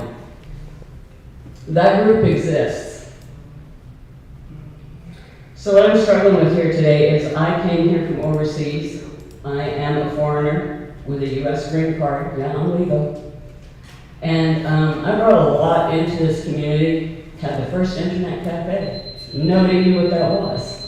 Thank you, Ms. And please let me finish. This is really important. Finish your last sentence and have a seat. But basically, I woke up one morning and my house was wallpapered in Clanville for the white Christian civilization, 1953, which spawned a federal investigation. And that happened right here locally, because what I was writing about and what we were selling, this community wasn't ready and it wasn't welcome. And I see you kind of going through the same thing. Thank you.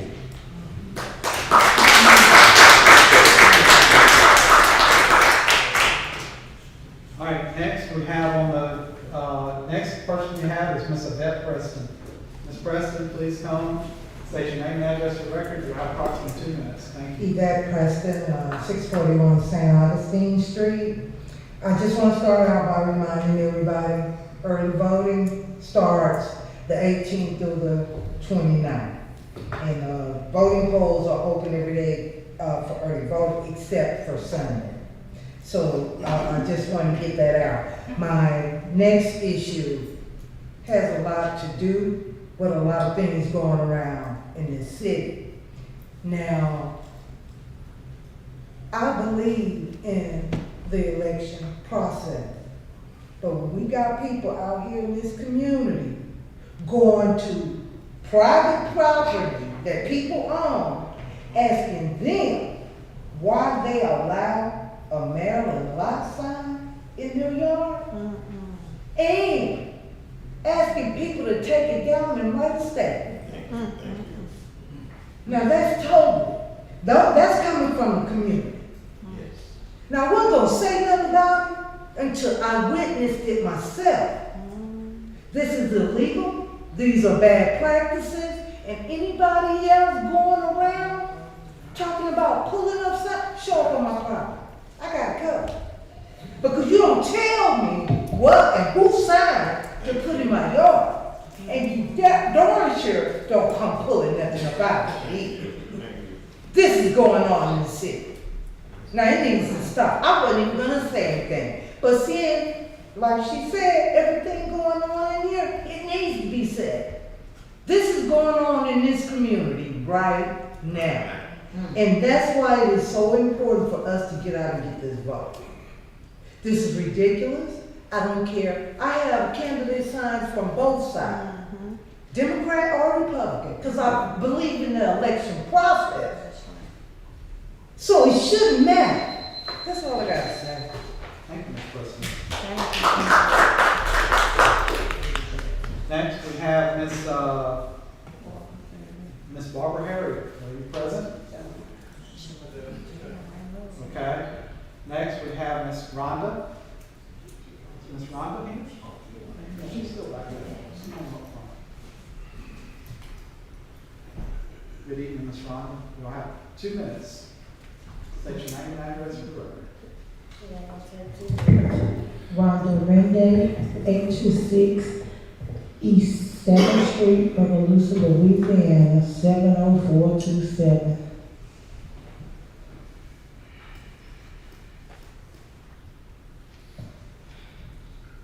We got to get it together. I still come forward.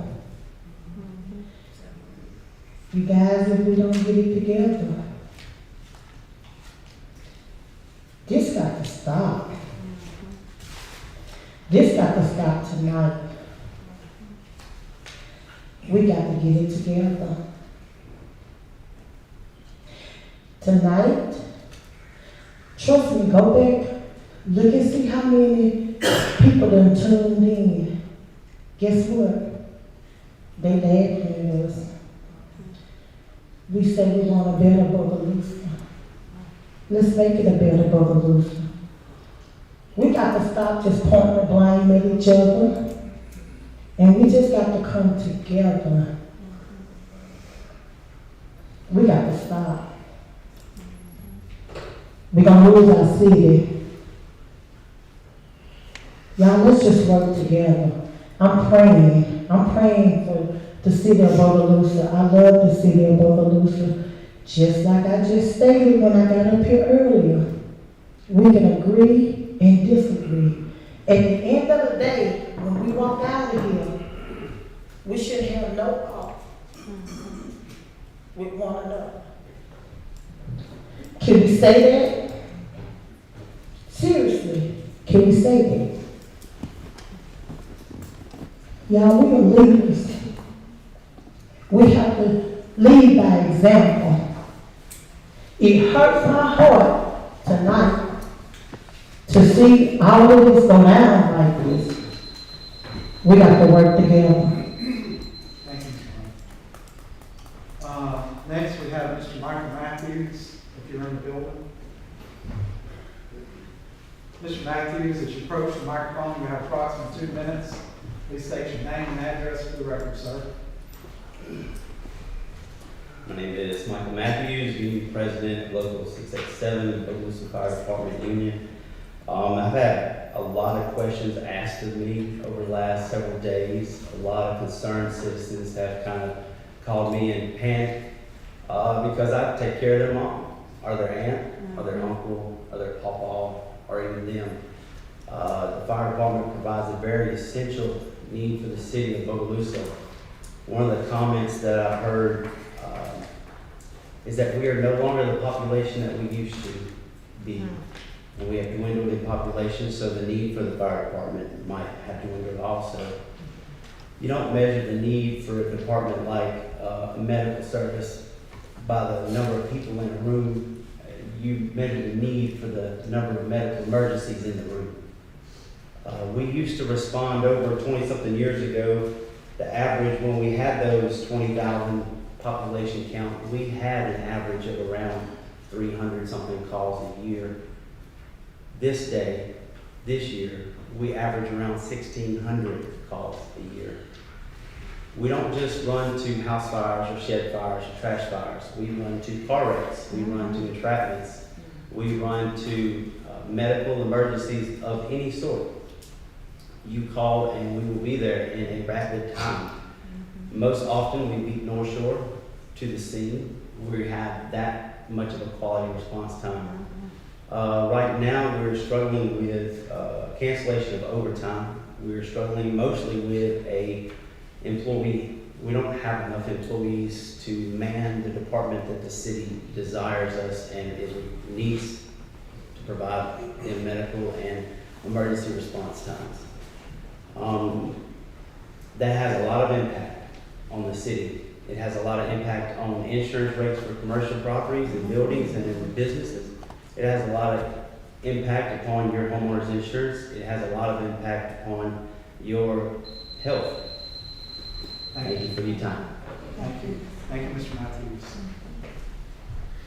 All right, next we have Mr. Faith Farrell. You have approximately 2 minutes. Please state your name and address for the record, sir. Faith Farrell, 1931 Dewitt Place. This is to the councilors. I noticed one thing about you all. Y'all pick and choose the things you all talk about. One thing you all refuse to talk about is the previous administration with the $200-some thousand. I'd like to know why you all refuse to talk about that. But y'all can nick and pick and talk about things about the sewage and stuff with this administration. What about the $400-some thousand? Let's hear some talk about that. Did y'all do anything to try to correct it? Get this money back or anything? I can address that, Mr. Faith, as far as that $400,000 in the past administration. As you know, there were a number of write-ups during the legislative auditors, their inspection that came through. From what I understand, that is still under investigation. We're not investigators. If you would have read the report, Mr. Walker-Spack said it was not only referred to the legislative auditors, but it would be referred to other different agencies, such as the FBI and the district attorney's office. So where they are on it, I will check to see where they are on it. But you know, that's the last we heard on it. If you would watch that video, that's what they said about it, and I will check on it. But see, that's a lot of money for us just to sit back and don't talk about it. Because every time I come here, you all holler about we need money. Yeah, we do. Go after the money that what she took from us. I will inquire Mr. President, if you don't mind. I will call this late hours tomorrow and see, you're probably watching this video. Yeah, so I will see exactly where they're talking $400,000. Because that was a lie. And another thing, like Miss Kathy was saying, we put out, she and her husband, my wife, and I put out this paper called Hard Copy to try to make you people in Washington Parish and voters wise about the corruption what's going on here. We try to notify y'all, let y'all know what would happen. Y'all had deaf ears when we trying to tell y'all things. Our lives got threatened with KKK mail and all kind of stuff, but we didn't care. Hey, everybody KKK. They have one thing right there. And now what we need to do is just get together and try to show you some smile, man, and stop trying to throw down on the mayor. Because I see what you're doing. You are putting down on the mayor. And stop acting like you so interested in voting because you're not. You really not. You working for the good old boys.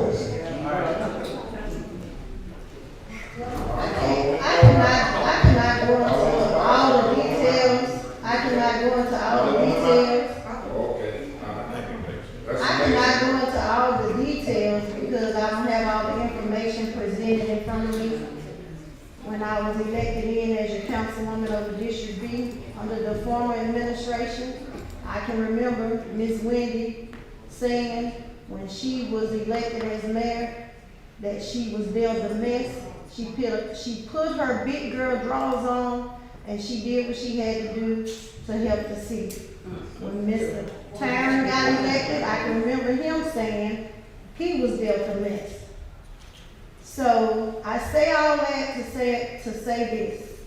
Seems like every mayor that comes in is dealt a mess. And that's what I call improper professionalism and training.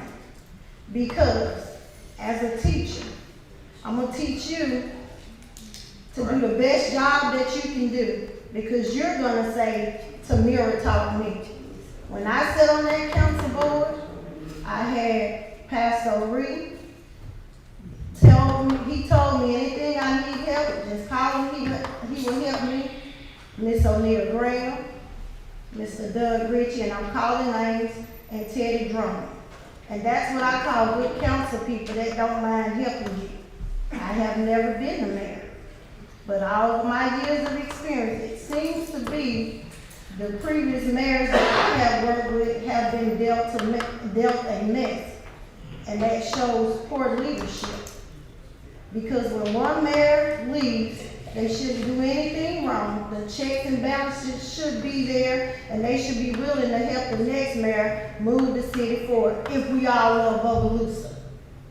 So I'm not going to sit here and allow anybody to put down on the former administration or previous to that.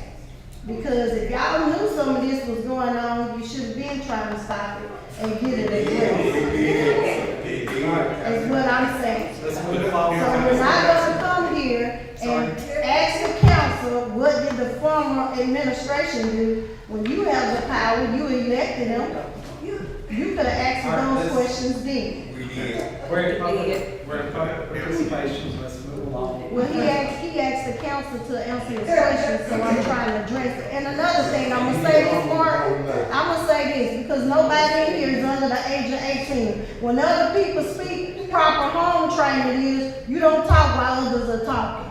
You have to be a listener. In order to be a good follower, you have to be a listener. When we're up here talking, y'all adults are out there acting like a child, and that's very disrespectful. Now, some of y'all really need to grow up. All right. Mr. Brister, you're the next one in line.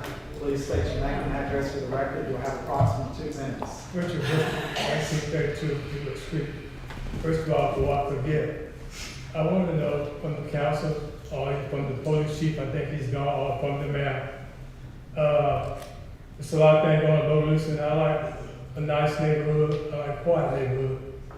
Mr. Mayor, the reason I mentioned your name, not to get you in trouble or anything, this is the third or second time they played music from 4th Street I stay all the way down on D-Way. And the police didn't do nothing to stop the music. That loud, that far. That's a shame. So I got that out of the way. That's too far from 4th Street to D-Way. I'm talking to Mr. Henry in the door. I can hear the music that loud. I got out in my car. This is the 2nd time I've done this, but that's the 3rd time. Mr. Mayor, that's your business. If you love Bogalusa, if you care about the citizens, I can imagine the citizens in that area. And I know where it comes from because I was down there both times.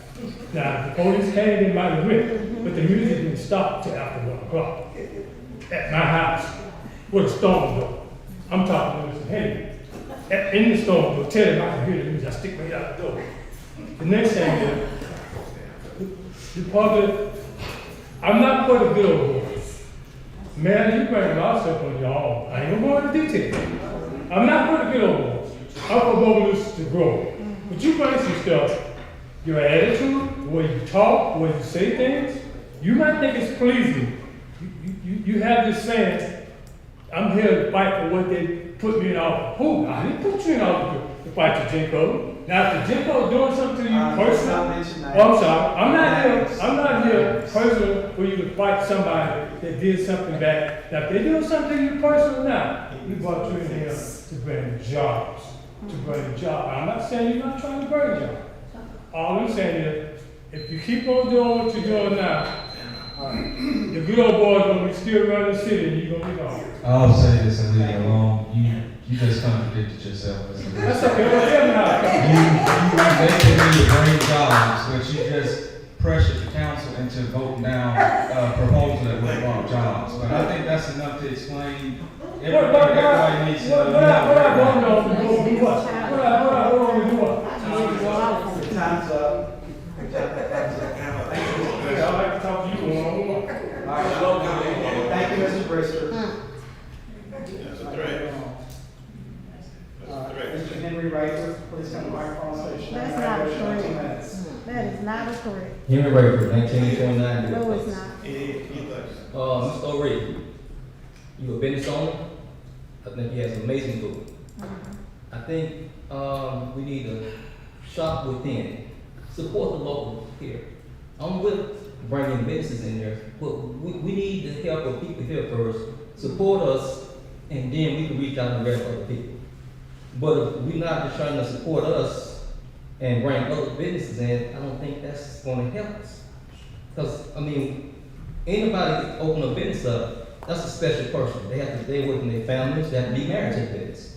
You put a lot of time, a lot of money, a lot of energy.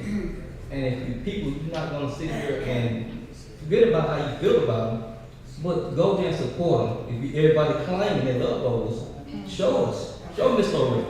Show me. Come to the mailbox for me. Show us how much y'all care about voters. Okay, and more, my issue, it wasn't a rezoning issue. The only thing I was saying was that if I'm trying to add an addition on, or if I'm trying to remodel, if someone don't send the paperwork in, it's nothing that I can do. That's all I was saying.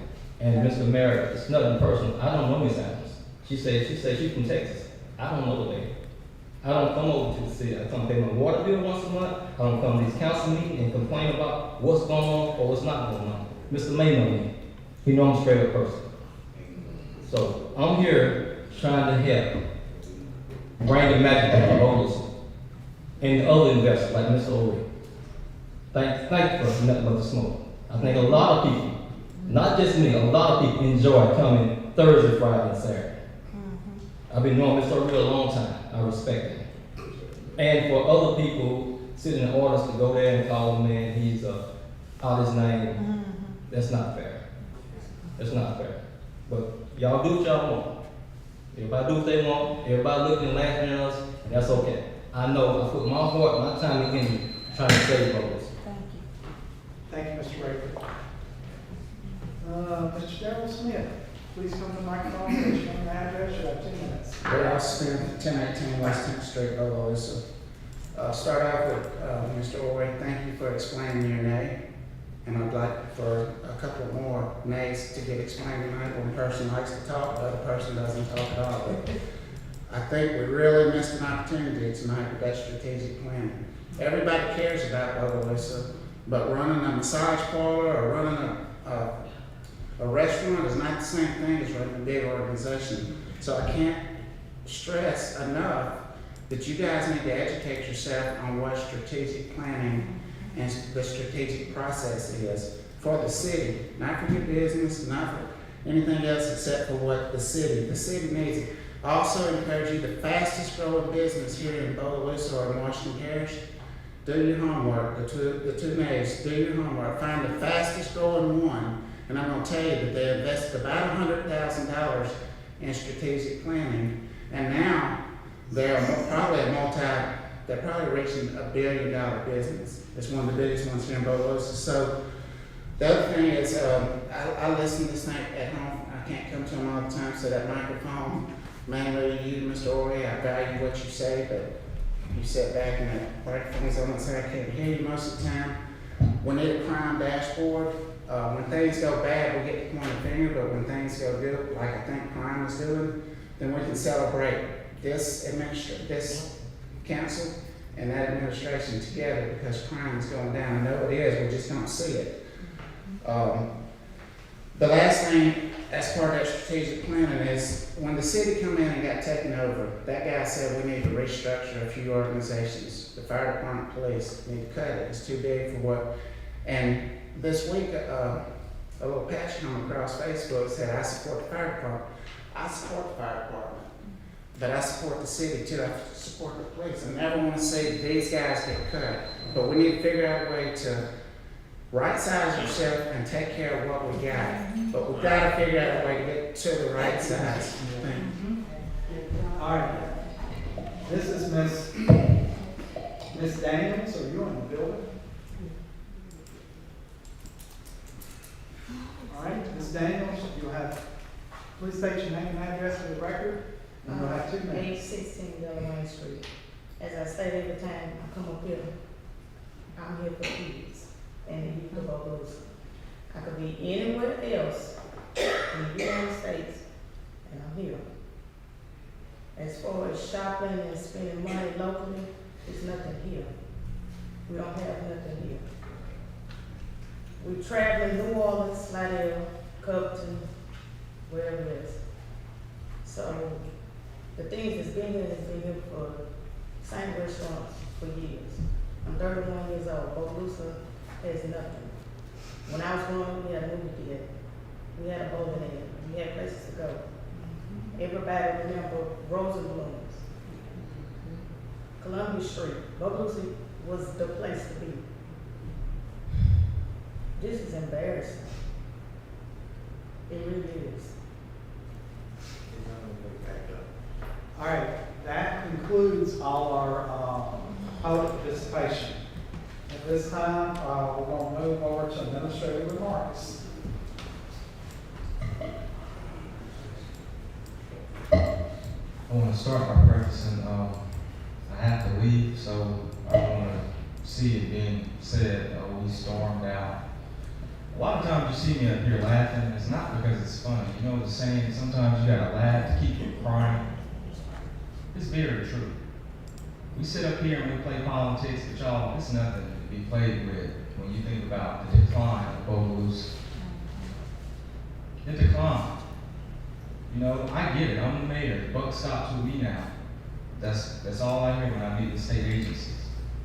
And I agree with that. But what I also ask for, you know, when everybody comes to the podium, oh, this is unfair, this is fair. You sit here and you say that you don't see how where we are today was influenced by how we got here. And I pray for your rationale, your reasoning, all of your mental skills in terms of looking at a picture and seeing it for what it is. You don't have to agree that, oh, it's a tree right here, but you should agree that it's a blotch of green paint right there. Let's start with the whole bar situation. That's not true that Legends music was playing until after 1 o'clock. You want to know how I know? Because I was there when the police shut all of the bars down at 1 o'clock. Not a minute after. So that's not true. I also question whether this person didn't even hear that because I live about a comparable distance. I never hear legends and music. That's neither here nor there. Moving on to the second point, Ms. Preston, you mentioned that somebody had come to you about what the election that's going on right now. I really urge you to put in a federal complaint with the U.S. Attorney's Office, as well as come up here tomorrow to BPD and file a complaint. That's a violation of the Voting Rights Act. And the feds take that very seriously. So you're about the fourth person that has told me that it's time to get this guy and make him be accountable for intimidating voters.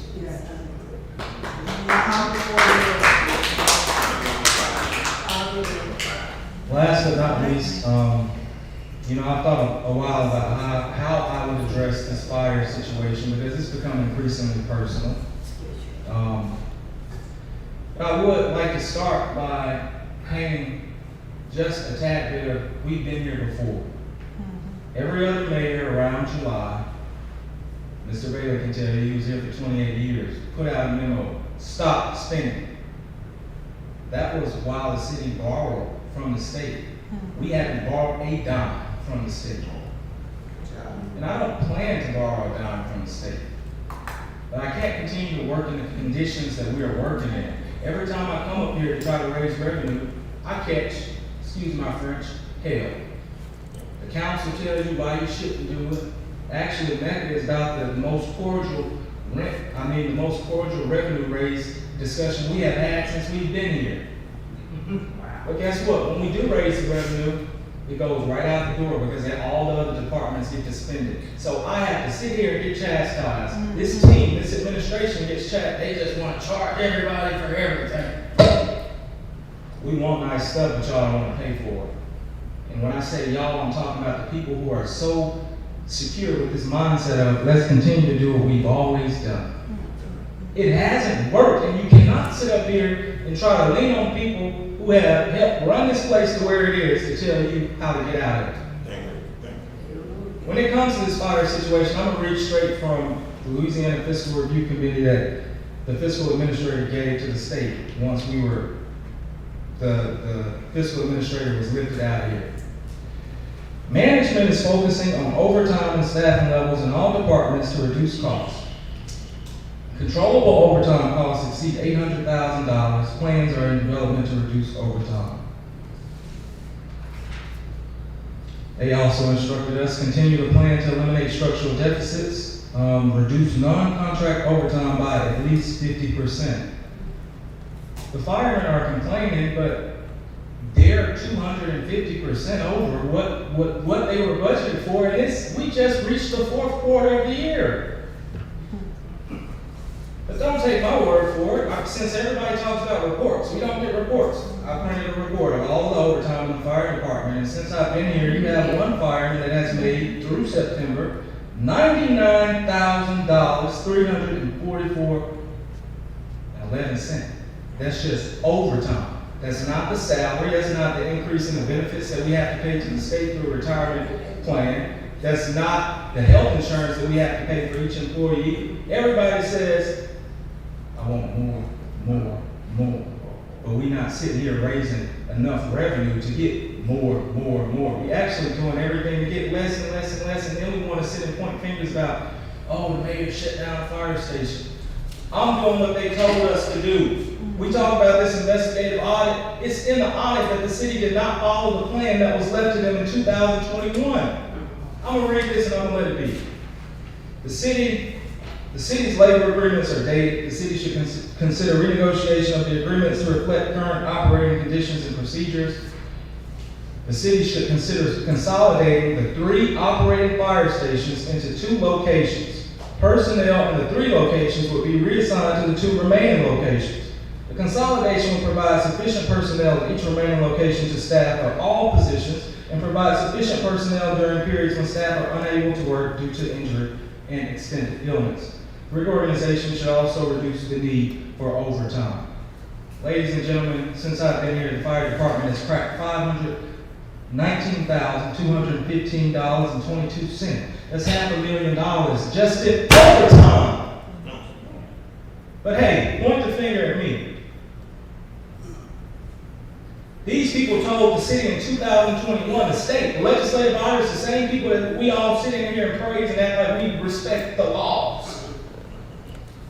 They told us to close this down, and I'm trying to be least impactful, negatively impactful to the fire by doing a rolling closing. Least impactful to the city. Because if you close East 6th Street, what is stationed at by the mill, you can left most of the south side out. If you close Pleasant Hill, they don't come up here and say, well, what about us? But if it's rolling, then guess what? We just don't have to gamble with it because we don't have the funds. If you want more, get the council to do more in raising these revenues. That's all I'm gonna say about it. And I just want to address a few last points in terms of fear mongering that's out there. Response times will not be impacted that much. The PIAL rating, it's been through the floor. It's been going down for years now. So don't try to lay this at our feet. We are simply trying to correct a problem that has been here. I wasn't here in 2021. I didn't even think about running for mayor then.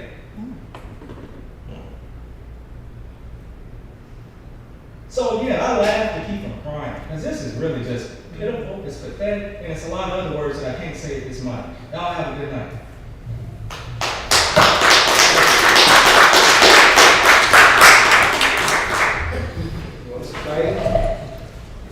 I'd just like to make a few more comments. I just want the council to know that there's nobody more knowledgeable in knowing that these financial statements you guys should be getting, and you should be getting them monthly, and I know that. And again, I made the comment that we had a problem with the former administration sabotaging this administration to begin with. Not only did they not perform closed books at the end of the year, they did not do a budget for this year. Look, when I was out, when the past administration, they didn't produce a budget for the mayor. He didn't have a budget. He started out without a budget. And then I can tell you this, that 2 months after he took office, every employee that was working in the former administration was gone. They quit. He had nobody here that knew what was going on. Okay, so he did the best he could in hiring people there. And he's got some good people. I see they're good people. But he asked me to come on because he realized that there was something wrong with not being able to produce the financial statements. And I looked at them. You know that I provided a budget for you for this year. And I looked at the financial statements, and I'll be honest with you, I couldn't explain it to you. Now, how would you feel, if I gave you financial statements that I couldn't explain to you? I mean, my job is to be able to do that. I'm now ready to explain financial statements to you. That's the bottom line.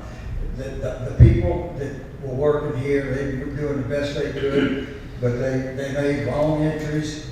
They miscoded things. And Michael, O'Reilly, you know that we've been through 2 bookkeepers, okay? And we now, Reggie Weir, who's sitting back there right now, I don't know if you all met him or not, but Reggie is now the bookkeeper. And Reggie's comes with a fine background. He's a college graduate. He's worked for cities that bookkeeping wise, and I think haven't you been an administrator of some sort?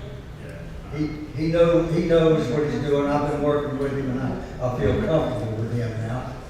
And he and I are together trying to put this thing together. And like I say, I can explain the financial statements to you now.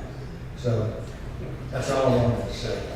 I do have a question, Mr. Bailey. What's the status of the young lady we hired in with Gotham to assist you to do financial statements? Beverly Gotham, I believe.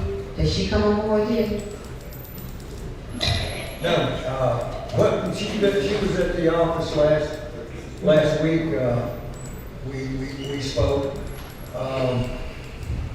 She, like I said,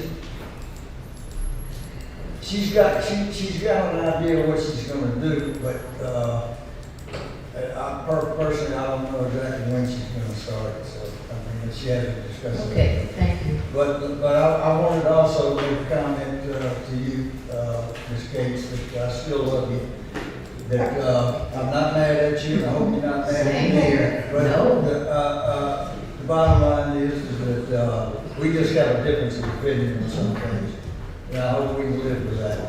Right, my only opinion is to receive those financials. It's a unique marriage in politics. I love you best. Now, with no other administrative remarks, I move on to council discussion. I ask the council to be real brief with their discussions. It's already 8:44, and let's respect the public and administration's time. Thank you. Yes, sir. One moment.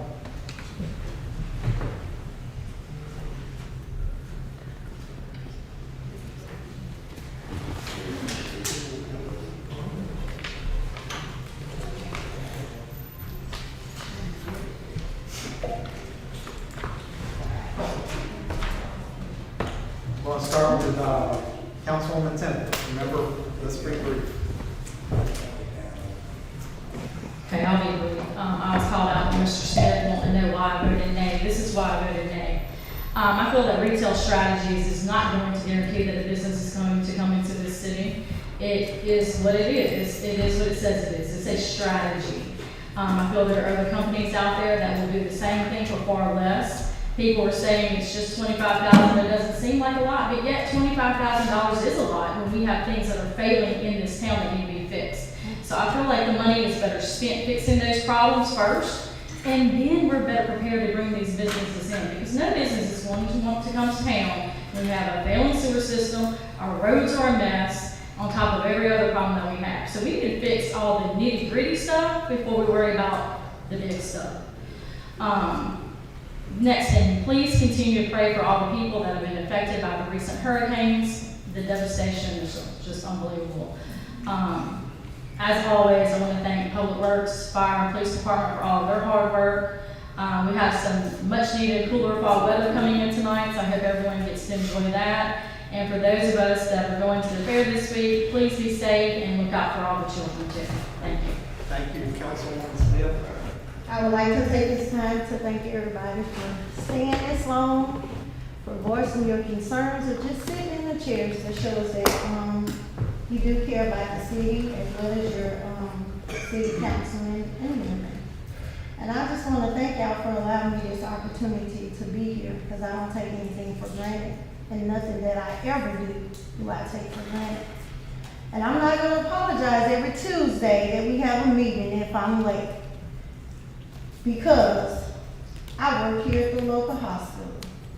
And I'm quite sure some of y'all don't care until it becomes your family, your loved one, your child that may have been burned, or your son who's having a medical issue or a mental health crisis, okay? I'm not just about to leave by the bedside to come here. I'll let the president know that I'm running a little late, but it's my job that I take seriously. I'm not gonna leave anyone. It may be your grandmother who need a warm blanket. So forgive me if I'm running late, but I notice most people don't care if it's not your family member. I commend the police department, the fire department. As Mr. Mike said, Mr. Matthews said, they do more than what y'all know. It can be your little elderly grandmother who's in the house without oxygen. The fire department gets there first. I see a lot. And I'm not saying I'm perfect, but I am saying that I do have a heart for every citizen, no matter the race. So no, I'm not gonna storm out of the room to leave someone's child crying at the bedside, to always try to be here on time. And every Tuesday, if I'm late, believe me, something is going on. It may be my family, it may be your family, it may even be you. So I cannot come every Tuesday and say that I apologize. But I mean it from the heart. I'm not sitting around waiting on Tuesday to come and say, 5:30, let me be late. That's unethical. I don't practice anything unethical. And my mother and my stepfather taught me, when grown-ups are talking, you be quiet. I don't think some of y'all learned that. Thank you. Thank you. Councilwoman Case? I want to thank everyone for coming out tonight. Thank you for your patience in this prolonged meeting on tonight. I would like to say there was an issue brought up about the issues with the legislative auditors. Not only will I be checking on what's happening with some of the issues that we were written up for, but I'll be checking on all issues. I mean, we need to know answers. They spend a lot of time here, and some people may have lost their jobs, so we need to know where they are. The legislative auditors and the writers that was given to us. I would like to say, I don't know, she probably left already, Ms. Preston, but I agree there are state laws that prohibits placing a sign or removing a sign from private property. You have to have their permission to place it on private property and permission to take it off. So that is a very, very serious matter, as was mentioned earlier today and this afternoon. Also, I would like to say, yes, Mr. Bailey, hey, we're gonna move on and we're gonna get through with these reports, monthly reports, because we need to know. I know you tried to give a brief overview this afternoon on the phone with the finance meetings. This afternoon, Mr. Patterson tried to give a brief overview, but it's nothing like an actual report in front of you to review. And a lot of people are saying, well, you did not.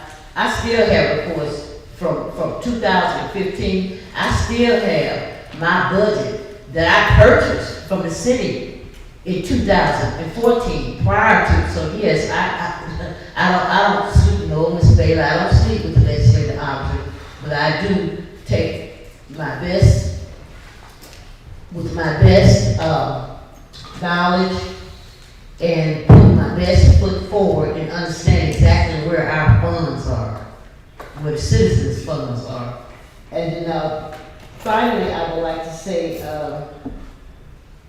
I appreciate the Public Works Department, the Police Department. Congratulations on the ordinance passing tonight, the parades. I hope everything works out for everyone that are having a parade or participating in that parade. And thanks to our fire department, there's many facets of duties and responsibilities that our fire department have within their classifications. So we have to consider that.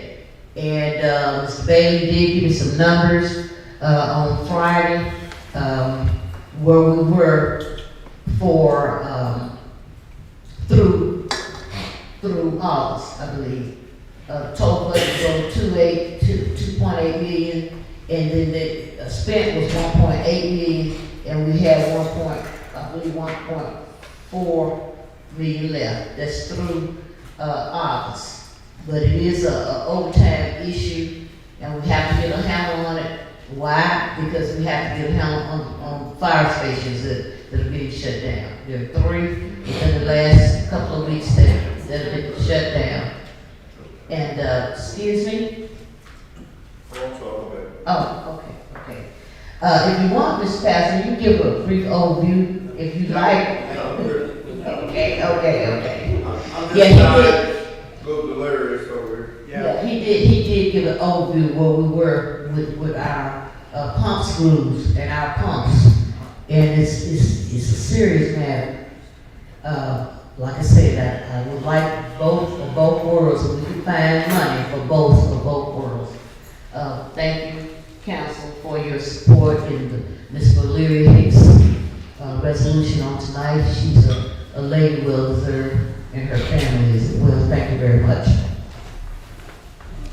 Councilman O'Reilly. Yeah, very quickly, I just want to say that everything that I discussed tonight was on the agenda. I didn't call one out of their name. I didn't get personal with no one. Everything I discussed was what we was voting on. And with that being said, I got to go to heaven when I die, so I'm gonna leave it as that. The second thing I want to pull out is I voted for the increase to bring some more revenue in, but I did vote against the expenses that we had to pay for the strategy. And I did compliment the mayor and said I believe he's smart enough to put a team together to do what retail strategies would do for $25,000. I believe he's smart enough and he can put a team together.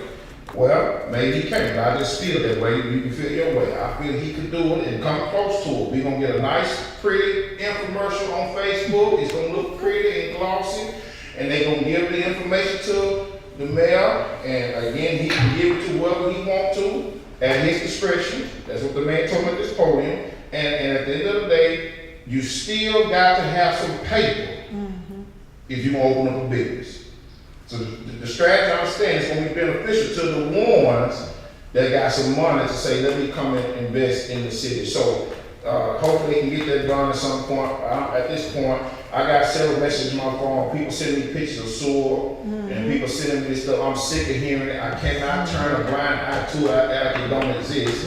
And I asked the mayor, could the money be spent on sewer? Y'all heard him say it could. I don't want to ask Mr. Wolf to borrow money when we have money to address some of these concerns that people are complaining about consistently and sending these pictures to my phone. Again, I didn't get personal about it.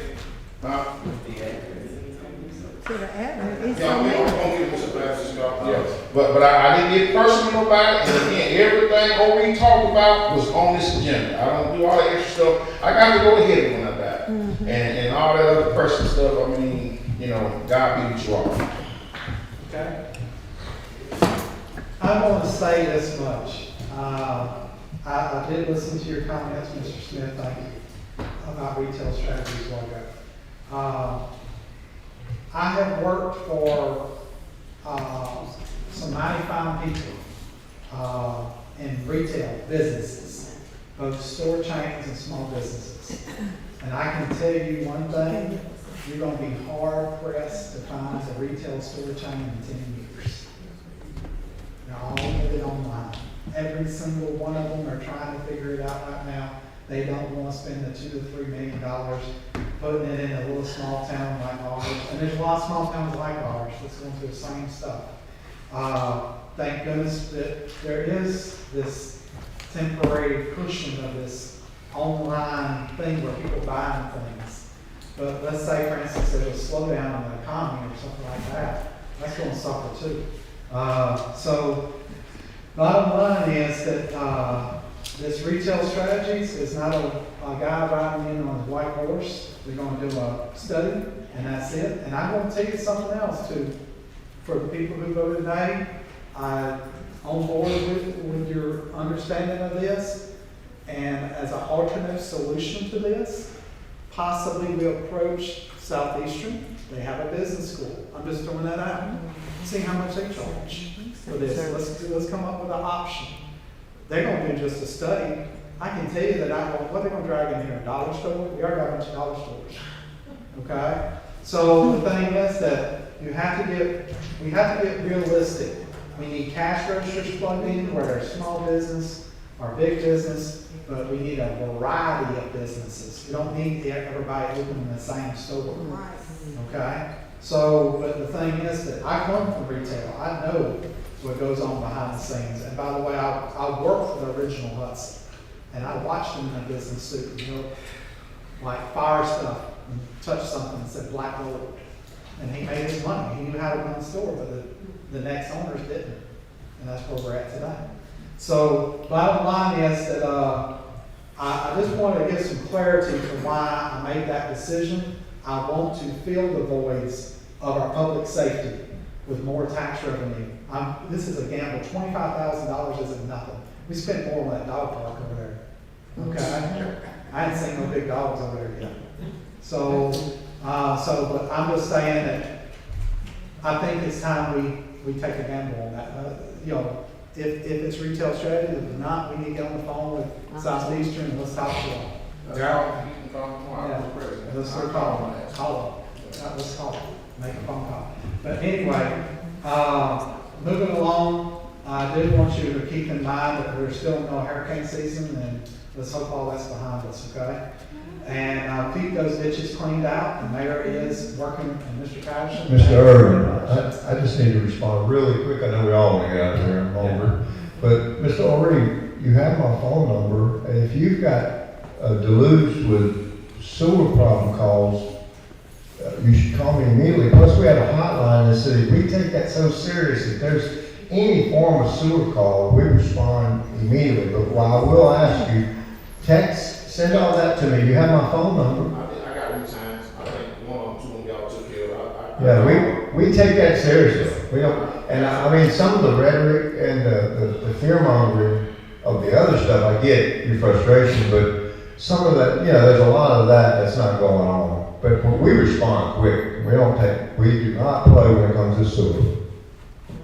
All right, I want one last thing to read. This has been passed to me, so I'm going to read it. We want to thank the city court and our city administration for splitting the cost of these nice chairs that we have tonight. They replaced all the old 20-something-year-old office chairs that was all broke down here, okay? And they were purchased through Prime.